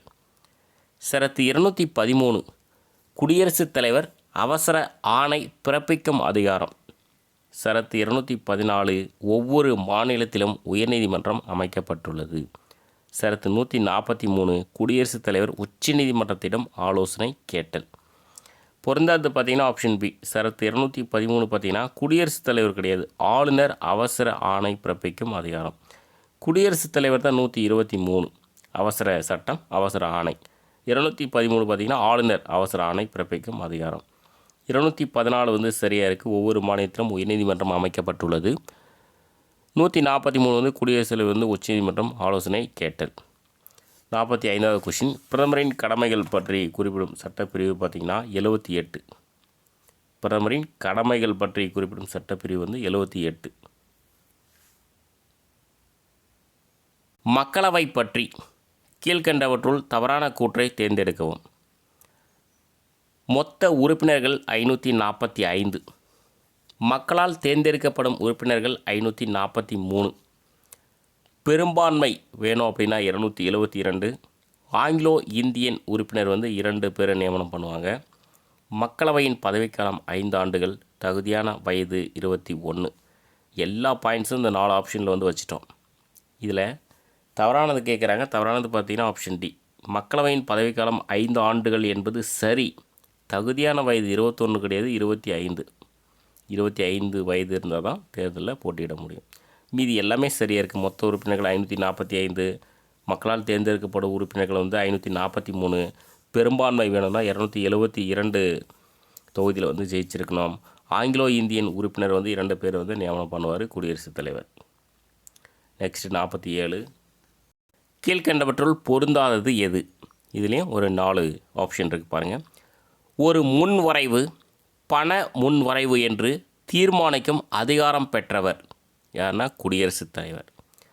உறுப்பு 249 படி மாநிலங்களவை மாநில பட்டியலில் குறிப்பிட்டிருக்கும் அதிகாரங்களில் நாடாளுமன்றம் சட்டம் இயற்ற முடியும். உறுப்பு 312 படி மாநில மற்றும் மத்திய அரசுக்கு பொதுவான அனைத்திந்திய தேர்வாணையத்தை உருவாக்க நாடாளுமன்றத்திற்கு அதிகாரமளிக்க முடியும். நாடாளுமன்றத்தின் அலுவல் மொழியாக இந்தியும் ஆங்கிலமும் இருக்கும் என அரசியலமைப்பின் உறுப்பு 120 கூறுகிறது. இந்த தவறானது பொருந்தாதது பார்த்திங்கன்னா ஆப்ஷன் ஏ பொருந்தாதது. ஒரு முன்வரைவு பண முன்வரைவு என்று தீர்மானிக்கும் அதிகாரம் பெற்றவர் யார் அப்படின்னா குடியரசுத் தலைவர் கிடையாது, சபாநாயகர். ஒரு முன்வரைவு பண முன்வரைவு என்று தீர்மானிக்கும் அதிகாரம் பெற்றவர் வந்து சபாநாயகர். மீதி 3மே சரியாக இருக்குது. 3த்துலேயும் 3 ஆர்டிகல்ஸ் உறுப்பு இருக்குது, பார்த்துக்கோங்க. உறுப்பு 249 பார்த்தீங்கன்னா மாநிலங்களவை மாநில பட்டியலில் குறிப்பிட்டிருக்கும் அதிகாரங்களில் நாடாளுமன்றம் சட்டம் இயற்ற முடியும். எது நாடாளுமன்றம் சட்டம் இயற்ற முடியும். இதே 312 பார்த்தீங்கன்னா அகில இந்திய தேர்வு ஆணையத்தை உருவாக்க நாடாளுமன்றத்துக்கு அதிகாரம் அளிக்க முடியும். 120 பார்த்தீங்கன்னா நாடாளுமன்றத்தின் அலுவல் மொழியாக இந்தியும் ஆங்கிலமும் இருக்கும் என அரசியலமைப்பு உறுப்பு 120 கூறுகிறது. 48 நிதிக்குழு, தேசிய ஒற்றுமை குழு, திட்டக்குழு, நிதி ஆயோக் ஆகியவற்றின் தலைவராக செயல்படுபவர் யார் அப்படின்னா பிரதமர். இதிலே 4 கொஷின் வந்துருச்சு. இப்போ நிதிக்குழு தலைவராக செயல்படும் இதெல்லாம் கொஷினாகவே கேட்டிருக்காங்க. நிதிக்குழு, திட்டக்குழு, நிதி ஆயோக் இந்த 3மே கொஷினாக கேட்டிருக்காங்க. ஆனால் ஒரே இதில் வந்துருச்சு பாருங்கள். நிதிக்குழு, தேசிய ஒற்றுமை குழு, திட்டக்குழு, நிதி ஆயோக் ஆகியவற்றின் தலைவராக செயல்படுபவர் வந்து பிரதமர். 49 கூற்று 1 மாநிலத்தில் 6 சட்டமன்ற தொகுதிகள் அடங்கியது ஒரு நாடாளுமன்ற தொகுதி ஆகும். கூற்று 2 நிதி முன்வரைவு என்று சான்றளிக்கும் அதிகாரம் பெற்றவர் சபாநாயகர். ஆன்சர் பார்த்தீங்கன்னா 2மே சரி. கூற்று 1 மற்றும் 2 சரி. மாநிலத்தில் 6 சட்டமன்ற தொகுதிகள் அடங்கியது ஒரு நாடாளுமன்ற தொகுதி சரி. நிதி முன்வரைவு என்று சான்றளிக்கும் அதிகாரம் பெற்றவர் சபாநாயகர், அதுவும் வந்து சரி. நெக்ஸ்ட் 50வது கொஷின். எந்த தீர்ப்புகளில் உச்சநீதிமன்றம் தலையிட முடியாது?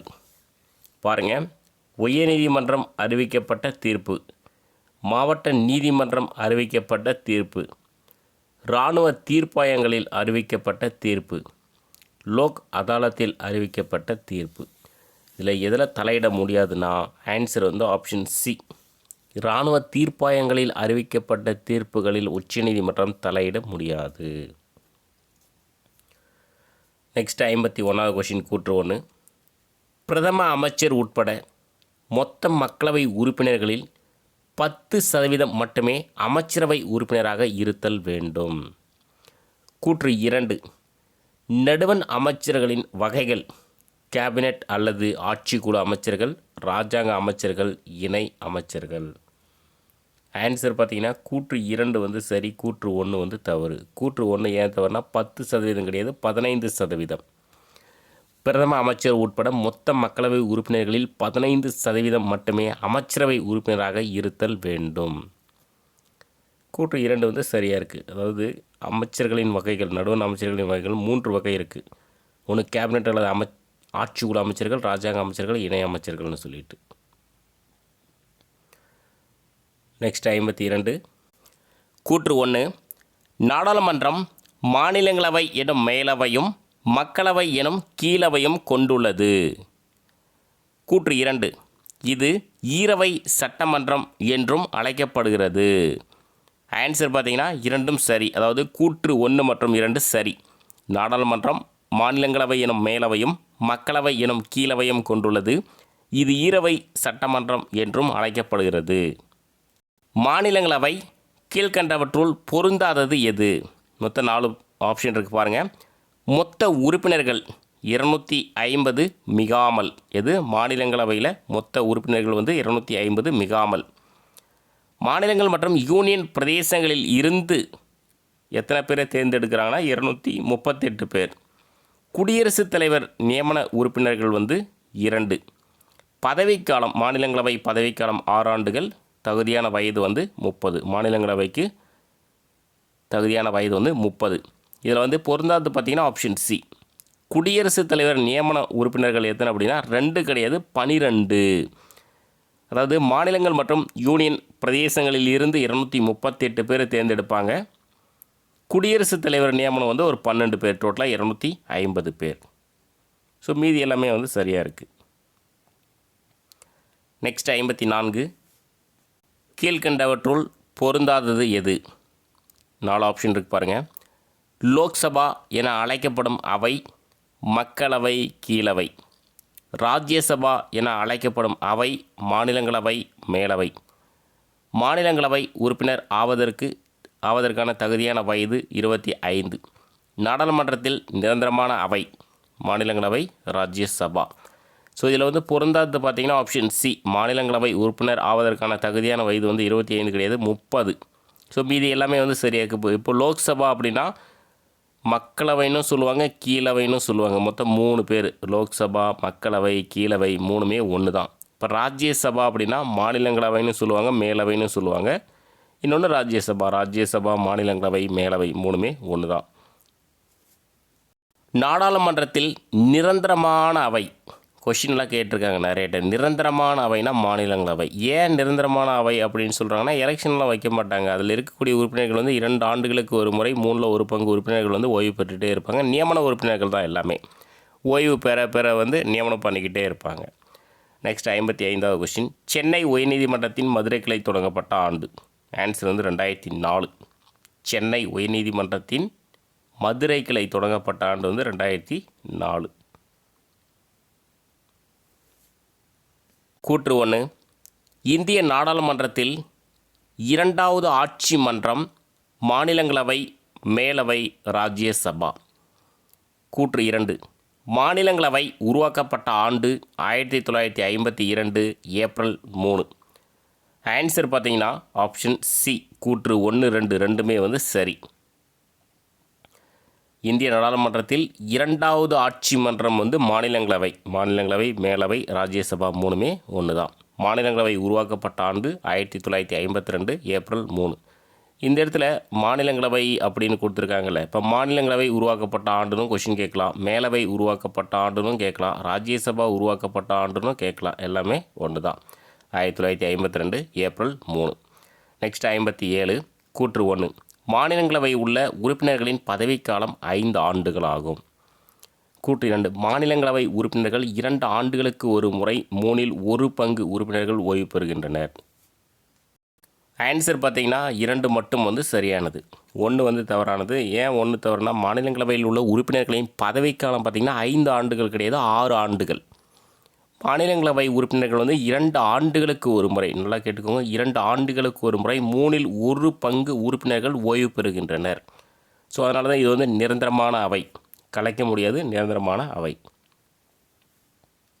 ஒவ்வொரு மாநிலத்தில் இருந்தும் தேர்ந்தெடுக்கப்பட வேண்டிய உறுப்பினர்களின் எண்ணிக்கை அரசமைப்பின் டேசாவது பட்டியலில் இடம்பெற்றிருக்கிறது. ஆன்சர் பார்த்திங்கன்னா 4வது பட்டியல். ஒவ்வொரு மாநிலத்திலிருந்தும் தேர்ந்தெடுக்கப்பட வேண்டிய உறுப்பினர்களின் எண்ணிக்கை அரசமைப்பின் 4வது பட்டியலில் இடம்பெற்றிருக்கிறது. மாநிலங்களவை உறுப்பினர்களுக்கான தேர்தல் முறை பாருங்கள். தேர்ந்தெடுக்கப்பட்ட மாநில சட்டமன்ற உறுப்பினர்களால் ஒற்றை மாற்று வாக்கு மூலம் விகிதாச்சார பிரதிநிதித்துவ முறையில் தேர்ந்தெடுக்கப்படுகின்றனர். இந்த தேர்தல் முறை மறைமுக தேர்தல் எனப்படும். இவர்கள் மக்களால் நேரடியாக தேர்ந்தெடுக்கப்படுவதில்லை. ஆன்சர் பார்த்திங்கன்னா அனைத்தும் சரி. அதாவது மாநிலங்களவை உறுப்பினர்களுக்கான தேர்தல் முறை தான் இது. 3 பாயிண்ட்ஸும் முக்கியமானது. தேர்ந்தெடுக்கப்பட்ட மாநில சட்டமன்ற உறுப்பினர்களால் ஒற்றை மாற்று வாக்கு மூலம் விகிதாச்சார பிரதிநிதித்துவ முறையில் தேர்ந்தெடுக்கப்படுகின்றனர். இந்த தேர்தல் முறை மறைமுக தேர்தல் எனப்படும். இவர்கள் மக்களால் நேரடியாக தேர்ந்தெடுக்கப்படுவதில்லை. ஏன்னா நியமனம் தான், நேரடியாக தேர்ந்தெடுக்கப்படுவதில்லை. 60வது கொஷின். நாடாளுமன்ற கூட்டத்தொடர் தொடங்குவதற்கு டேஸ் நாட்களுக்கு முன்பும் மற்றும் கூட்டத்தொடர் முடிந்து 40 நாட்கள் வரையிலும் ஒரு உறுப்பினர் மீது உரிமையல் வழக்குகளின் கீழ் கைது செய்ய முடியாது. ஆன்சர் பார்த்திங்கன்னா 40. நாடாளுமன்ற கூட்டத்தொடர் தொடங்குவதற்கு 40 நாட்களுக்கு முன்பும் மற்றும் கூட்டத்தொடர் முடிந்து 40 நாட்கள் வரையிலும் ஒரு உறுப்பினர் மீது உரிமையல் வழக்குகளின் கீழ் கைது செய்ய முடியாது. கீழ்கண்டவற்றில் தவறான கூற்றை தேர்ந்தெடுக்கவும். 4 ஆப்ஷன் இருக்குது பாருங்கள். மக்களவைக்கு அதிகபட்சமாக தேர்ந்தெடுக்கப்படும் உறுப்பினர்களின் எண்ணிக்கை 552. அவற்றில் 530 உறுப்பினர்கள் பல்வேறு மாநிலங்களில் இருந்தும் 13 உறுப்பினர்கள் யூனியன் பிரதேசங்களில் இருந்தும் தேர்ந்தெடுக்கப்படுகின்றனர். ஆங்கிலோ இந்தியன் சமூகத்தில் இருந்து 12 உறுப்பினர்களை குடியரசுத் தலைவர் நியமிக்கிறார். தற்சமயம் மக்களவை 545 உறுப்பினர்களை கொண்டுள்ளது. ஆன்சர் பார்த்தீங்கன்னா ஆப்ஷன் சி. ஆங்கிலோ இந்தியன் சமூகத்தில் இருந்து 12 கிடையாது, 2 உறுப்பினர்களை குடியரசுத் தலைவர் நியமிக்கிறார். மீதி 3 ஆப்ஷனுமே சரியாக இருக்குது. இப்போ மக்களவைக்கு பார்த்திங்கன்னா அதிகபட்சமாக தேர்ந்தெடுக்கப்பட உறுப்பினர்களின் எண்ணிக்கை 552. அதில் பார்த்திங்கன்னா 530 உறுப்பினர்கள் பார்த்திங்கன்னா மாநிலங்களில் இருந்து தேர்ந்தெடுப்பாங்க. 13 உறுப்பினர்கள் யூனியன் பிரதேசங்களில் இருந்து. தற்சமயம் பார்த்திங்கன்னா 545 உறுப்பினர்கள் இருக்காங்க. கூற்று 1. அரசியலமைப்பு சட்ட திருத்தத்திற்கான எந்த ஒரு மசோதாவை நிறைவேற்றுவதிலும் மாநிலங்களவை போலவே மக்களவையும் சமமான அதிகாரம் பெற்றுள்ளது. கூற்று 2. நம்பிக்கையில்லா தீர்மானம் லோக்சபாவில் மட்டுமே அறிமுகப்படுத்த முடியும். ஆன்சர் பார்த்திங்கன்னா இரண்டுமே சரி. கூற்று 1 மற்றும் 2 சரி. அரசியலமைப்பு சட்ட திருத்தத்திற்கான எந்த ஒரு மசோதாவை நிறைவேற்றுவதிலும் மாநிலங்களவை போலவே மக்களவையும் சமமான அதிகாரம் பெற்றுள்ளது. நம்பிக்கையில்லா தீர்மானம் லோக்சபாவில் மட்டுமே அறிமுகப்படுத்த முடியும். குடியரசுத் தலைவர், துணை குடியரசுத் தலைவர், உச்சநீதிமன்ற நீதிபதிகள், உயர்நீதிமன்ற நீதிபதிகள் ஆகியோரை பதவி நீக்கம் செய்யும் முறை டேஸ் என்று அழைக்கப்படுகிறது. ஆன்சர் பார்த்திங்கன்னா பழிச்சாட்டுதல். குடியரசுத் தலைவர், துணை குடியரசுத் தலைவர், உச்சநீதிமன்ற நீதிபதிகள், உயர்நீதிமன்ற நீதிபதிகள் ஆகியோரை பதவி நீக்கம் செய்யும் முறை பழிச்சாட்டுதல் என்று அழைக்கப்படுகிறது. 64. கூற்று 1. தமிழகத்திலிருந்து மாநிலங்களவைக்கு தேர்ந்தெடுக்கப்படும் உறுப்பினர்களின் எண்ணிக்கை 39. கூற்று 2. தமிழகத்திலிருந்து மக்களவைக்கு தேர்ந்தெடுக்கப்படும் உறுப்பினர்களின் எண்ணிக்கை 18. ஆன்சர் பார்த்தீங்கன்னா ஆப்ஷன் பி. 1 மற்றும் 2 தவறானது. ரெண்டுமே தவறானது. ஏன் தவறுனா தமிழகத்திலிருந்து மாநிலங்களவைக்கு தேர்ந்தெடுக்கப்பட உறுப்பினர்கள் 18, இது மேலே வரும். மக்களவைக்கு 39, அது கீழே வரும். ஸோ 39 கீழே, மக்களவைக்கு 18 மாநிலங்களவைக்கு. கூற்று 1. மன்றத்தின் உரிமைகள், சிறப்பு உரிமைகள் மற்றும் கலந்தாய்வு குழு, சிறப்பு குழு, ஆலோசனை குழு போன்ற பல்வேறு குழுக்களின் பாதுகாவலராக சபாநாயகர் செயல்படுகிறார். கூற்று 2. சிறப்புரிமை குறித்து எந்த விளக்கமும் வேண்டி ஆய்வு செய்யவும், விசாரணை நடத்தவும் மற்றும் அறிக்கை அளிக்கவும் உரிமை குழுவுக்கு பரிந்துரைப்பது சபாநாயகரின் முக்கியமான அதிகாரமாகும். ஸோ ஆன்சர் பார்த்தீங்கன்னா 1, 2. கூற்று 1, 2 ரெண்டுமே சரி. மன்றத்தின் உரிமைகள், சிறப்பு உரிமைகள் மற்றும் கலந்தாய்வு குழு, சிறப்பு குழு, ஆலோசனை குழு போன்ற பல்வேறு குழுக்களின் பாதுகாவலராக சபாநாயகர் செயல்படுகிறார். சிறப்புரிமை குறித்து எந்த விளக்கமும் வேண்டி ஆய்வு செய்யவும், விசாரணை நடத்தவும் மற்றும் அறிக்கை அளிக்கவும் உரிமை குழுவுக்கு பரிந்துரைப்பது சபாநாயகரின் முக்கியமான அதிகாரமாகும். மக்களவையை தலைமையேற்று நடத்துபவர். எக்ஸாமில் கொஷினாக கேட்டிருக்காங்க இதெல்லாம். சபாநாயகர். மக்களவையை தலைமையேற்று நடத்துபவர் யார்? சபாநாயகர். நெக்ஸ்ட் 67. மாநில பட்டியலில் உள்ள முக்கிய துறைகள் கீழ்கண்டவற்றுள் பொருந்தாதது எது? பாருங்கள், மாநில பட்டியல். ஏற்கனவே மத்திய பட்டியல் நம்ம பார்த்துருந்தோம். விவசாயம், காவல்துறை, சிறைச்சாலை, உள்ளாட்சி அரசாங்கம், பொது சுகாதாரம், நிலம், மது, வர்த்தகம் மற்றும் வணிகம். அடுத்து கால்நடை மற்றும் கால்நடை வளர்ப்பு, மாநில பொதுப்பணிகள், பாதுகாப்பு, அணுசக்தி, வெளிநாட்டு விவகாரங்கள். ஸோ இதில் பொருந்தாது பார்த்திங்கன்னா ஆப்ஷன் டி. இந்த பாதுகாப்பு, அணுசக்தி, வெளிநாட்டு விவகாரங்கள் எல்லாமே மத்திய அரசு கிட்ட இருக்குது, மத்திய பட்டியலில் இருக்குது. மீதி முதல்ல இருக்கக்கூடிய 3 ஆப்ஷனுமே மாநில பட்டியலில் இருக்குது. இப்போ விவசாயம், காவல்துறை, சிறைச்சாலை, உள்ளாட்சி அரசாங்கம், பொது சுகாதாரம், நிலம், மது, இதெல்லாம் பாருங்கள் ஒயின் ஷாப் நம்ம கண்ட்ரோலில் இருக்குது. மது, வர்த்தகம் மற்றும் வணிகம். கால்நடை மற்றும் கால்நடை வளர்ப்பு, மாநில பொது பணிகள், இதெல்லாம் மாநில பட்டியல் இருக்குது. அதனால தான் மாநில அரசு அவங்களுக்கு தகுந்த மாதிரி சட்டங்கள் இயற்றி அதை செயல்படுத்திக்கிறாங்க. நெக்ஸ்ட்டு 68. கூற்று 1, சபாநாயகர் மக்களவை உறுப்பினர்களால் தேர்ந்தெடுக்கப்படுகிறார். சபாநாயகர் மக்களவை உறுப்பினர்களால் தேர்ந்தெடுக்கப்படுகிறார். கூற்று 2, மக்களவை கலைக்கப்பட்டாலும் புதிய சபாநாயகர் தேர்ந்தெடுக்கும் வரை அவர் பதவியில் நீடிப்பார். ஆன்சர் பார்த்தீங்கன்னா ஆப்ஷன் சி 1 மற்றும் கூற்று 1 மற்றும் 2 சரி. சபாநாயகர் வந்து மக்களவை உறுப்பினர்களால் தேர்ந்தெடுக்கப்படுகிறார் என்பது சரி. மக்களவை கலைக்கப்பட்டாலும், இது ஒரு முக்கியமான கொஷின், மக்களவை கலைக்கப்பட்டாலும் புதிய சபாநாயகர் தேர்ந்தெடுக்கும் வரை அவர் பதவியில் நீடிப்பார். நெக்ஸ்ட் 69, மத்திய அரசுக்கும் மாநில அரசுக்கும் இடையே பாலமாக செயல்படுபவர் யார் அப்படின்னா ஆளுநர். மத்திய அரசுக்கும் மாநில அரசுக்கும் இடையே பாலமாக செயல்படுபவர் வந்து ஆளுநர். நெக்ஸ்ட் 70வது கொஷின். கூற்று 1, மக்கள் பிரதிநிதித்துவ சட்டம் 1961 கீழ் மாநிலங்களவைக்கு தேர்ந்தெடுக்கப்பட விரும்பும் ஒரு நபர் அந்த மாநிலத்தின் நாடாளுமன்ற தொகுதியில் ஒரு வாக்காளராக இருக்க வேண்டும். கூற்று 2, மாநிலங்களவைக்கு போட்டியிடும் ஒருவர் அந்த மாநிலத்தில் வசிப்போராக இருக்க வேண்டும் என்ற நிபந்தனை 2003 ஆண்டு திருத்த சட்டத்தின் மூலம் விலக்கி கொள்ளப்பட்டது. இதில் ஆன்சர் பார்த்தீங்கன்னா ஆப்ஷன் சி 2 மட்டும் சரியானது, 1 வந்து தவறானது. 1 ஏன் தவறு அப்படின்னா மக்கள் பிரதிநிதித்துவ சட்டம் 1961 1951. மக்கள் பிரதிநிதித்துவ சட்டம் 1951 கீழ் மாநிலங்களவைக்கு தேர்ந்தெடுக்கப்பட விரும்பும் ஒரு நபர் அந்த மாநிலத்தின் நாடாளுமன்ற தொகுதியில் ஒரு வாக்காளராக இருக்க வேண்டும்.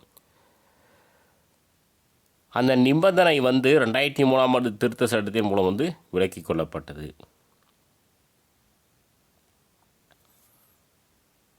நாடாளுமன்ற இரு அவைகளின் கூட்டத்திற்கு தலைமை வகிப்பவர் யார் அப்படின்னா மக்களவை சபாநாயகர். ஆன்சர் வந்து மக்களவை சபாநாயகர்.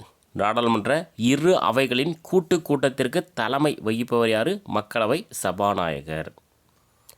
நெக்ஸ்ட் 72, நாடாளுமன்றத்தில் சிறப்பு பெரும்பான்மை மற்றும் மாநில சட்டமன்றங்களின் ஆதரவுடன் கீழ்கண்ட எதை திருத்தம் செய்யலாம்? கீழ்கண்டவற்றுள் பொருந்தாதது எது? நல்லா கொஷின் பார்த்துக்கோங்க. நாடாளுமன்றத்தில் சிறப்பு பெரும்பான்மை மற்றும் மாநில சட்டமன்றங்களுடைய ஆதரவு, இதோட வந்து எதெல்லாம் திருத்தம் செய்யலாம் அப்படின்றது தான் 4 ஆப்ஷன் இருக்குது, பார்த்துருங்க. குடியரசுத் தலைவரை தேர்ந்தெடுத்தல் மற்றும் அதன் முறைகள், மத்திய மற்றும் மாநிலங்களின் நிர்வாக அதிகாரத்தின் விரிவாக்கம், புதிய மாநிலங்களை உருவாக்குவது, எல்லைகளை மாற்றி அமைப்பது, உச்சநீதிமன்றம் மற்றும் உயர்நீதிமன்றங்கள் 7வது அட்டவணையில் அடங்கியுள்ள பட்டியல்கள்,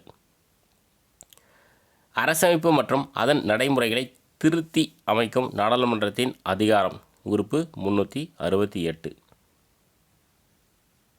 இதில் வந்து பொருந்தாது பார்த்தீங்கன்னா ஆப்ஷன் பி. மத்திய மற்றும் மாநிலங்களின் நிர்வாக அதிகாரத்தின் விரிவாக்கம், இது வரைக்கும் வந்து சரி. புதிய மாநிலங்களை உருவாக்குவது, எல்லைகளை மாற்றி அமைப்பது, இது வந்து தவறு. மீதி இருக்கிறது எல்லாமே வந்து சரியாக இருக்குது. ஸோ மீதி இருக்கிறது எல்லாமே திருத்தம் பண்ணணும் அப்படின்னா சிறப்பு பெரும்பான்மை வேணும் மற்றும் மாநில சட்டமன்றங்களின் ஆதரவு வேணும். இது இருந்தால் தான் மீதி இருக்கிறது எல்லாமே திருத்தம் பண்ண முடியும். ஸோ என்னென்னு பார்க்கலாமா? குடியரசுத் தலைவரை தேர்ந்தெடுத்தல் மற்றும் அதன் முறைகள் 1, மத்திய மற்றும் மாநிலங்களின் நிர்வாக அதிகாரத்தின் விரிவாக்கம், இது 2, உச்சநீதிமன்றம் மற்றும் உயர்நீதிமன்றங்கள் 7வது அட்டவணையில் அடங்கியுள்ள பட்டியல்கள், அரசமைப்பு மற்றும் அதன் நடைமுறைகளை திருத்தி அமைக்கும் நாடாளுமன்றத்தின் அதிகாரம், அந்த சட்ட திருத்தம் 368 உறுப்பு. ஸோ இதெல்லாம் வந்து சிறப்பு பெரும்பான்மை வேணும், சட்டமன்றங்களின் ஆதரவு வேணும். 73வது கொஷின் பாருங்கள். நாடாளுமன்ற கூட்டத்தொடர் சரியானதை தேர்ந்தெடுக்கவும். பட்ஜெட் கூட்டத்தொடர் வந்து பிப்ரவரி முதல் மே மாதம் வரை பட்ஜெட் கூட்டத்தொடர், மழைக்கால கூட்டத்தொடர் ஜூலை முதல் செப்டம்பர் வரை, குளிர்கால கூட்டத்தொடர் நவம்பர் மற்றும் டிசம்பர். ஆன்சர் பார்த்திங்கன்னா அனைத்தும் சரி. மொத்தம் 3 கூட்டத்தொடர் வந்து நடக்குது. அதனுடைய காலங்கள் வந்து பார்த்துக்கோங்க. பட்ஜெட் கூட்டத்தொடர்னால் பிப்ரவரி முதல் மே மாதம் வரை, மழைக்கால கூட்டத்தொடர் ஜூலை முதல் செப்டம்பர் வரை, குளிர்கால கூட்டத்தொடர் நவம்பர் மற்றும் டிசம்பர். நெக்ஸ்ட்டு 74, ஒரு மசோதா நிதி மசோதாவா அல்லது பண மசோதாவா என்று தீர்மானிப்பவர் யார் அப்படின்னா சபாநாயகர். இதெல்லாம் ரொம்ப முக்கியமான கொஷின். ஒரு மசோதா வந்து நிதி மசோதாவா அல்லது பண மசோதாவா என்று தீர்மானிப்பவர் யார் அப்படின்னா சபாநாயகர். நெக்ஸ்ட்டு 75, ஒரு சட்டத்தை திருத்தம் செய்வதற்கு தேவையான ஆதரவு சரியானதை தேர்ந்தெடுக்கவும். 3 பாயிண்ட்ஸ் இருக்குது பாருங்கள். மொத்த உறுப்பினர்களின் எண்ணிக்கையில் 50% மேல் ஆதரவு. வாக்கு செலுத்தியவர்களின் எண்ணிக்கை 2 பங்கு பெரும்பான்மை இருக்க வேண்டும். 2 பங்கு. ஒவ்வொரு அவையிலும் ஒரு சிறப்பு பெரும்பான்மை பெற்று நிறைவேற்றப்பட வேண்டும். ஆன்சர் பார்த்தீங்கன்னா கூற்று 1, 2, 3 மூணுமே சரி. அதாவது ஒரு சட்ட திருத்தம் செய்வதற்கு தேவையான ஆதரவு என்னென்னா மொத்த உறுப்பினர்களின் எண்ணிக்கையில் 50% மேல் ஆதரவு இருக்கணும். வாக்கு செலுத்தியவர்களின் எண்ணிக்கை 2 பங்கு பெரும்பான்மை இருக்க வேண்டும். ஒவ்வொரு அவையிலும் ஒரு சிறப்பு பெரும்பான்மை பெற்று நிறைவேற்றப்பட வேண்டும். நெக்ஸ்ட்டு 76 கூற்று 1, புதிய மாநிலங்களை உருவாக்குவது, எல்லைகளை மாற்றி அமைப்பது. இதுக்கு பார்த்திங்கன்னா நாடாளுமன்றத்தில் சிறப்பு பெரும்பான்மை வேணும். கூற்று 2, அடிப்படை உரிமைகள், அரசு நெறிமுறை கொள்கைகள் திருத்தம் செய்ய தேவைப்படுவது நாடாளுமன்றத்தில் தனி பெரும்பான்மை. ஸோ இதுக்கான ஆன்சர் பார்த்திங்கன்னா ஆப்ஷன் பி. கூற்று 1 மற்றும் 2 ரெண்டுமே தவறானது. ஏன் தவறுனா, இப்போ புதிய மாநிலங்களை உருவாக்குவது, எல்லைகளை மாற்றி அமைப்பதற்கு நாடாளுமன்றத்தில் தனி பெரும்பான்மை வேணும். ஸோ கீழே இருக்கிறது மேலே தனி பெரும்பான்மை வேணும். இது அடிப்படை உரிமைகள், அரசு நெறிமுறை கொள்கைகளை திருத்தம் செய்ய தேவைப்படுவது நாடாளுமன்றத்தில் சிறப்பு பெரும்பான்மை வேணும். ஸோ அதனால் ரெண்டுமே தவறானது. 77 மாநிலங்களின் எல்லையை மாற்றியமைக்கும் அதிகாரம் பெற்ற அமைப்பு. எது அப்படின்னா நாடாளுமன்றம். மாநிலங்களின் எல்லையை மாற்றியமைக்கும் அதிகாரம் பெற்ற அமைப்பு நாடாளுமன்றம்.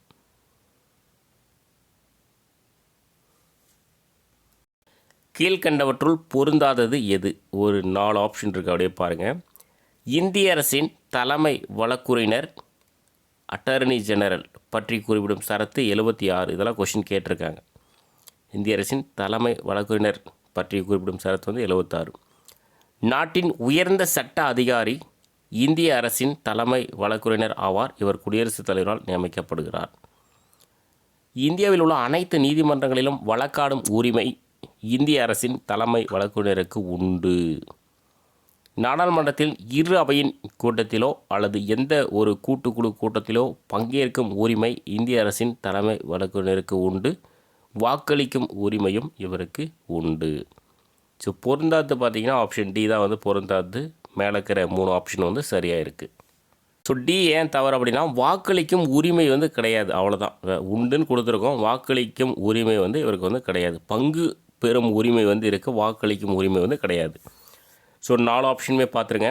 இந்திய அரசின் தலைமை வழக்குரைஞர் பற்றி குறிப்பிடும் சரத்து 76. ரொம்ப முக்கியமான கொஷின், நிறைய டைம் எக்ஸாமில் கேட்டிருக்காங்க. நாட்டின் உயர்ந்த சட்ட அதிகாரி இந்திய அரசின் தலைமை வழக்குரைஞர் ஆவார். இவர் குடியரசுத் தலைவரால் நியமிக்கப்படுகிறார். ஒன்று அட்டர்னி ஜெனரல்னு சொல்லுவாங்க, அல்லது இந்திய அரசின் தலைமை வழக்கறிஞர் அப்படின்னு சொல்லுவாங்க. இந்தியாவில் உள்ள அனைத்து நீதிமன்றங்களிலும் வழக்காடும் உரிமை இந்திய அரசின் தலைமை வழக்கறிஞருக்கு உண்டு. நாடாளுமன்றத்தில் இரு அவையின் கூட்டத்திலோ அல்லது எந்த ஒரு கூட்டுக்குழு கூட்டத்திலோ பங்கேற்கும் உரிமை இந்திய அரசின் தலைமை வழக்கறிஞருக்கு உண்டு. வாக்களிக்கும் உரிமை இல்லை. ஆனால் வாக்களிக்கும் உரிமை இல்லை. அரசியலமைப்பின் பாதுகாவலன். இந்த மாதிரி கொஷின் தான் இந்த 2014, 15, 16 இந்த மாதிரி டைம்லலாம் கொஷின் கேட்பாங்க. ரொம்ப ஈஸியாக இருக்கும். அரசியலமைப்பின் பாதுகாவலன் யார் அப்படின்னா உச்சநீதிமன்றம். 80வது கொஷின் கூற்று 1, தனிநபர் முன் வரைவை அறிமுகப்படுத்த 1 மாதத்திற்கு முன் மக்களவை சபாநாயகருக்கோ அல்லது மாநிலங்களவை தலைவருக்கோ தெரிவிக்க வேண்டும். கூற்று 2, ஒவ்வொரு சட்ட முன்வரைவை கீழ்கண்ட நிலைகளை கடக்க வேண்டும். முதல் வாசிப்பு, 2ஆம் வாசிப்பு, குழு நிலை, அறிக்கை நிலை, 3வது வாசிப்பு. ஆன்சர் பார்த்தீங்கன்னா ஆப்ஷன் ஏ 1 மற்றும் 2 சரியானது. ரெண்டுமே சரியானது. தனிநபர் முன் வரைவை அறிமுகப்படுத்த 1 மாதத்திற்கு முன் மக்களவை சபாநாயகருக்கோ அல்லது மாநிலங்களவை தலைவருக்கோ தெரிவிக்க வேண்டும். ஒவ்வொரு சட்ட முன்வரைவு கீழ்கண்ட நிலைகளை கடக்க வேண்டும். என்ன நிலைனா முதல் வாசிப்பு, 2ஆம் வாசிப்பு, குழு நிலை, அறிக்கை நிலை, 3வது வாசிப்பு. நெக்ஸ்ட் 81. கூற்று 1, உச்சநீதிமன்றம் அமைக்கப்பட்ட ஆண்டு 1950 ஜனவரி 28. கூற்று 2, உச்சநீதிமன்றம் 1947ஆம் ஆண்டு இந்திய அரசு சட்டத்தின்படி நிறுவப்பட்டது. ஆன்சர் பார்த்தீங்கன்னா 1 மட்டும் சரியானது, 2 தவறானது. 2 ஏன் தவறுனா 1947 கிடையாது, 1935ஆம் ஆண்டு இந்திய அரசு சட்டத்தின்படி நிறுவப்பட்டது. இப்போ உச்சநீதிமன்றம் அமைக்கப்பட்ட ஆண்டு நிறைய டைம் டிஎன்பிசியில் கேட்ட கொஷின். உச்சநீதிமன்றம் அமைக்கப்பட்ட ஆண்டு 1950 ஜனவரி 28. உச்சநீதிமன்றம் 1935ஆம் ஆண்டு இந்திய அரசு சட்டத்தின்படி நிறுவப்பட்டது. 1947ன்றது தவறு. நெக்ஸ்ட் 82. இந்தியாவில் நாடாளுமன்றம் டேஸ் கொண்டுள்ளது. என்ன அப்படின்னா குடியரசுத் தலைவர், மக்களவை மற்றும் மாநிலங்களவை. இந்தியாவில் நாடாளுமன்றம் கொண்டுள்ளது பார்த்திங்கன்னா குடியரசுத் தலைவர், மக்களவை மற்றும் மாநிலங்களவை. 1950ஆம் ஆண்டு இந்திய அரசியலமைப்பு சட்டம் நடைமுறைக்கு வந்தபோது உச்சநீதிமன்றத்தில் ஒரு தலைமை நீதிபதி உட்பட எத்தனை நீதிபதிகள் இடம்பெற்றிருந்தனர்? எத்தனை நீதிபதிகள்னால் 8 நீதிபதிகள். 1950ஆம் ஆண்டு இந்திய அரசியலமைப்பு சட்டம் நடைமுறைக்கு வந்தபோது உச்சநீதிமன்றத்தில் ஒரு தலைமை நீதிபதி உட்பட 8 நீதிபதிகள் இடம்பெற்றிருந்தனர். கூற்று 1. இந்திய உச்சநீதிமன்ற தலைமை நீதிபதியை குடியரசுத் தலைவர் நியமிக்கிறார். கூற்று 2.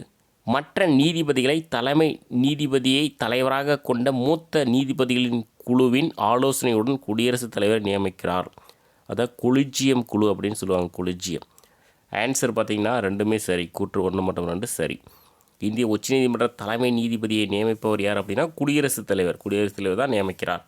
மற்ற நீதிபதிகளை தலைமை நீதிபதியை தலைவராக கொண்ட மூத்த நீதிபதிகளின் குழு, அந்த மூத்த நீதிபதிகளின் குழு தான் கொலிஜியம் குழு. கொலிஜியம் குழுவின் ஆலோசனையுடன் குடியரசுத் தலைவர் நியமிக்கிறார். நெக்ஸ்ட் 85. மக்களவை, மாநிலங்களவை கூட்டத்தொடர்களை நடத்துவதற்கு மொத்த உறுப்பினர்களில் டேஸ் பங்கு உறுப்பினர்கள் இருக்க வேண்டும். ஸோ எத்தனை பங்கு அப்படின்னா 10ல் 1 பங்கு உறுப்பினர்கள் இருந்தால் தான் மக்களவை, மாநிலங்களவை கூட்டத்தொடர் நடக்கும். ஸோ மக்களவை, மாநிலங்களவை கூட்டத்தொடர்களை நடத்துவதற்கு மொத்த உறுப்பினர்களில் 10ல் 1 பங்கு உறுப்பினர்கள் இருக்க வேண்டும். நெக்ஸ்ட் 86. 3ஆம் பாலின நபர்கள் உரிமைகள் சட்ட முன்வரைவு 2014 டேஸ் அவர்களால் கொண்டுவரப்பட்ட தனிநபர் சட்ட முன்வரைவு ஆகும். யார் அப்படின்னா திருச்சி சிவா. 3ஆம் பாலின நபர்கள் உரிமைகள் சட்ட முன்வரைவு 2014 திருச்சி சிவா அவர்களால் கொண்டுவரப்பட்ட தனிநபர் சட்ட முன்வரைவு ஆகும். நெக்ஸ்ட் 87. கீழ்கண்டவற்றில் சரியானதை தேர்ந்தெடுக்கவும். ஒரு 3 பாயிண்ட்ஸ் இருக்குது பாருங்கள். உச்சநீதிமன்ற தலைமை நீதிபதி உட்பட இதர நீதிபதிகள் 62 வயது வரை பதவியில் நீடிப்பர். உச்சநீதிமன்ற நீதிபதிகள் பதவி விலகல் கடிதத்தை குடியரசுத் தலைவரிடம் அளிப்பர். உச்சநீதிமன்ற நீதிபதிகளை கண்டன தீர்மானத்தின் மூலம் பதவி நீக்கும் அதிகாரம் பெற்றது நாடாளுமன்றம். ஆன்சர் பார்த்திங்கன்னா 2, 3 சரி, 1 தவறு. உச்சநீதிமன்ற தலைமை நீதிபதி உட்பட இதர நீதிபதிகள் 62 கிடையாது, 65 வயது வரை பதவியில் நீடிப்பர். உயர்நீதிமன்ற நீதிபதிகள் தான் 62. உச்சநீதிமன்ற நீதிபதிகள் 65 வயது. உச்சநீதிமன்ற நீதிபதிகள் பதவி விலகல் கடிதத்தை குடியரசுத் தலைவரிடம் அளிப்பர். உச்சநீதிமன்ற நீதிபதிகளை கண்டன தீர்மானத்தின் மூலம் பதவி நீக்கும் அதிகாரம் பெற்றது நாடாளுமன்றம். நெக்ஸ்ட் 88. மக்களவையும் மாநிலங்களவையும் சமமற்ற நிலையில் உள்ள இடங்கள். தவறான கூற்றை தேர்ந்தெடுக்கும். பாருங்கள், 4 ஆப்ஷன் இருக்குது. நிதி முன்வரைவு மக்களவையில் மட்டுமே அறிமுகப்படுத்த இயலும், மாநிலங்களவையில் அல்ல. கூட்டங்களின் வாக்கெடுப்பில் மக்களவையின் நிலைப்பாடு வெற்றி பெறும். அடுத்த ஆப்ஷன் பி பாருங்கள். மாநிலங்களவை நிதிநிலை அறிக்கை திட்டத்தின் மீது விவாதம் நடத்தலாம். மாநிலங்களவை நிதிநிலை அறிக்கை திட்டத்தின் மீது விவாதம் நடத்தலாம். மாநிலங்களவை நிதிநிலை அறிக்கை திட்டத்தின் வாக்கெடுப்பில் பங்கு பெற முடியும். எந்த ஒரு அமைச்சருக்கு எதிராகவும் நம்பிக்கையில்லா தீர்மானத்தை மாநிலங்களவையில் மேற்கொள்ள முடியாது. ஸோ இதில் தவறாக இருக்கிறது பார்த்திங்கன்னா ஆப்ஷன் சி. இப்போ மாநிலங்களவை நிதிநிலை அறிக்கை திட்டத்தின் வாக்கெடுப்பில் பங்கு பெற முடியாது. மீதி 3மே சரிதான். இப்போ நிதி முன்வரைவு மக்களவையில் மட்டுமே அறிமுகப்படுத்த இயலும், அது சரி. மாநிலங்களவையில் அல்ல. கூட்டங்களின் வாக்கெடுப்பில் மக்களவையின் நிலைப்பாடு வெற்றி பெறும், இது சரி. மாநிலங்களவை நிதிநிலை அறிக்கை திட்டத்தின் மீது விவாதம் நடத்தலாம், ஆனால் அந்த திட்டத்தின் வாக்கெடுப்பில் பங்கு பெற முடியாது. எந்த ஒரு அமைச்சருக்கு எதிராகவும் நம்பிக்கையில்லா தீர்மானத்தை மாநிலங்களவையில் மேற்கொள்ள முடியாது. கீழ்கண்டவற்றுள் பொருந்தாது எது? பாருங்கள், 4 ஆப்ஷன் இருக்குது. நாட்டின் இறுதி மேல்முறையீட்டு நீதிமன்றம் உயர்நீதிமன்றம். அனைத்து நீதிமன்றங்களையும் கட்டுப்படுத்தும் அதிகாரம் பெற்றது உச்சநீதிமன்றம். ஒரு சட்டத்தின் அரசியலமைப்புக்கு முன்னானது என அறிவிக்கும் அதிகாரம் உச்சநீதிமன்றம். இந்திய பாராளுமன்ற முறை இங்கிலாந்து நாட்டிலிருந்து பெறப்பட்டது. இதில் வந்து தவறானது பொருந்தாது பார்த்திங்கன்னா ஆப்ஷன் ஏ, நாட்டின் இறுதி மேல்முறையீட்டு நீதிமன்றம் எது அப்படின்னா உயர் நீதிமன்றம் கிடையாது, உச்ச நீதிமன்றம். இப்போ அனைத்து நீதிமன்றங்களையும் கட்டுப்படுத்தும் அதிகாரம் பெற்றது உச்ச நீதிமன்றம். ஒரு சட்டத்தினை அரசியலமைப்புக்கு முரணானது என அறிவிக்கும் அதிகாரம் வந்து உச்ச நீதிமன்றத்துக்கிட்ட இருக்குது. உச்ச நீதிமன்றம். இந்திய பாராளுமன்ற முறை இங்கிலாந்து நாட்டிலிருந்து பெறப்பட்டது. நெக்ஸ்ட் 90வது கொஷின், நிதி முன்வரைவு சட்ட உறுப்பு எது அப்படின்னா 110. நிதி முன்வரைவு சட்ட உறுப்பு 110. நெக்ஸ்ட்டு 91, பொது பட்டியலில் உள்ள முக்கிய துறைகள் கீழ்கண்டவற்றுள் சரியானது எது? பாருங்கள், கல்வி வந்து மாநில பட்டியலில் தான் இருந்துச்சு, அப்புறம் வந்து பொது பட்டியலுக்கு வந்து மாற்றிட்டாங்க. விவசாய நிலங்கள் தவிர சொத்து பரிமாற்றம், வனத்துறை, தொழிற்சங்கங்கள், கலப்படம், தத்தெடுப்பு மற்றும் வாரிசு தொடர்ச்சி. ஆன்சர் பார்த்திங்கன்னா அனைத்தும் சரியானவை. இதெல்லாமே வந்து பொது பட்டியலில் வந்து இருக்குது. கல்வி, விவசாய நிலங்கள் தவிர சொத்து பரிமாற்றம், வனத்துறை, தொழில் சங்கங்கள், கலப்படம், தத்தெடுப்பு மற்றும் வாரிசு தொடர்ச்சி. மாநிலங்களவையும் மக்களவையும் சமநிலையில் உள்ள இடங்கள். தவறான கூற்றை தேர்ந்தெடுக்குவோம். பாருங்கள், முன்வரைவுகள் மற்றும் திருத்த சட்டங்களை நிறைவேற்றுதல், செலவினங்கள் தொடர்பான முன் வரைவுகளை அறிமுகப்படுத்துதல் மற்றும் நிறைவேற்றுதல், குடியரசுத் தலைவர் துணை குடியரசுத் தலைவரை தேர்ந்தெடுத்தல் மற்றும் பதவி நீக்க நடைமுறையில் பங்கேற்றல், குடியரசுத் தலைவரின் அவசர சட்டங்களுக்கு ஒப்புதல் அளித்தல், குடியரசுத் தலைவரின் 3 விதமான அவசர நிலை பிரகடனங்களுக்கு ஒப்புதல் வழங்குதல். ஆன்சர் பார்த்திங்கன்னா மேற்கண்ட அனைத்தும் சரி. 3மே வந்து சரி. ஸோ மறுபடியும் ஒன்ஸ் படிச்சிடலாம். மாநிலங்களவையும் மக்களவையும் சமநிலையில் உள்ள இடங்கள் தவறான கூற்றை தேர்ந்தெடுக்கும். தவறானதுன்னு கொஷின் கேட்டிருந்தாலும் ஆன்சர் வந்து மேற்கண்ட அனைத்தும் சரி அப்படின்னு தான் வச்சுருக்கோம். ஸோ அதுவும் பார்த்துக்கோங்க. முன்வரைவுகள் மற்றும் திருத்த சட்டங்களை நிறைவேற்றுதல், செலவினங்கள் தொடர்பான முன்வரைவுகளை அறிமுகப்படுத்தல் மற்றும் நிறைவேற்றுதல், குடியரசுத் தலைவர் துணை குடியரசுத் தலைவரை தேர்ந்தெடுத்தல் மற்றும் பதவி நீக்க நடைமுறையில் பங்கேற்றல், குடியரசுத் தலைவரின் அவசர சட்டங்களுக்கு ஒப்புதல் அளித்தல், குடியரசுத் தலைவரின் 3 விதமான அவசர நிலை பிரகடனங்களுக்கு ஒப்புதல் வழங்குதல். 93வது கொஷின், எந்த அட்டவணையில் மத்திய மற்றும் மாநிலங்களின் சட்ட ரீதியான அதிகாரங்களும் செயல்பாடுகளும் தெளிவாக வரையறுக்கப்பட்டுள்ளன? ஆன்சர் பார்த்திங்கன்னா 7வது அட்டவணை. எந்த அட்டவணையில் மத்திய மற்றும் மாநிலங்களின் சட்ட ரீதியான அதிகாரங்களும் செயல்பாடுகளும் தெளிவாக வரையறுக்கப்பட்டுள்ளன? 7வது அட்டவணை. நெக்ஸ்ட்டு 94, கூற்று 1, நிதி சட்ட முன்வரைவை அமைச்சர் மட்டுமே அறிமுகப்படுத்த முடியும். கூற்று 2, நிதி சட்ட முன்வரைவுக்கு குடியரசுத் தலைவர் ஒப்புதல் அளிக்கலாம் அல்லது நிராகரிக்கலாம், ஆனால் மறுபரிசீலனை செய்யுமாறு திருப்ப அனுப்ப முடியாது. ஆன்சர் பார்த்திங்கன்னா கூற்று 1 மற்றும் 2 ரெண்டுமே வந்து சரி. நிதி சட்ட முன்வரைவை அமைச்சர் மட்டுமே அறிமுகப்படுத்த முடியும். நிதி சட்ட முன்வரைவுக்கு குடியரசுத் தலைவர் ஒப்புதல் அளிக்கலாம் அல்லது நிராகரிக்கலாம், ஆனால் மறுபரிசீலனை செய்யுமாறு திருப்பி அனுப்ப முடியாது.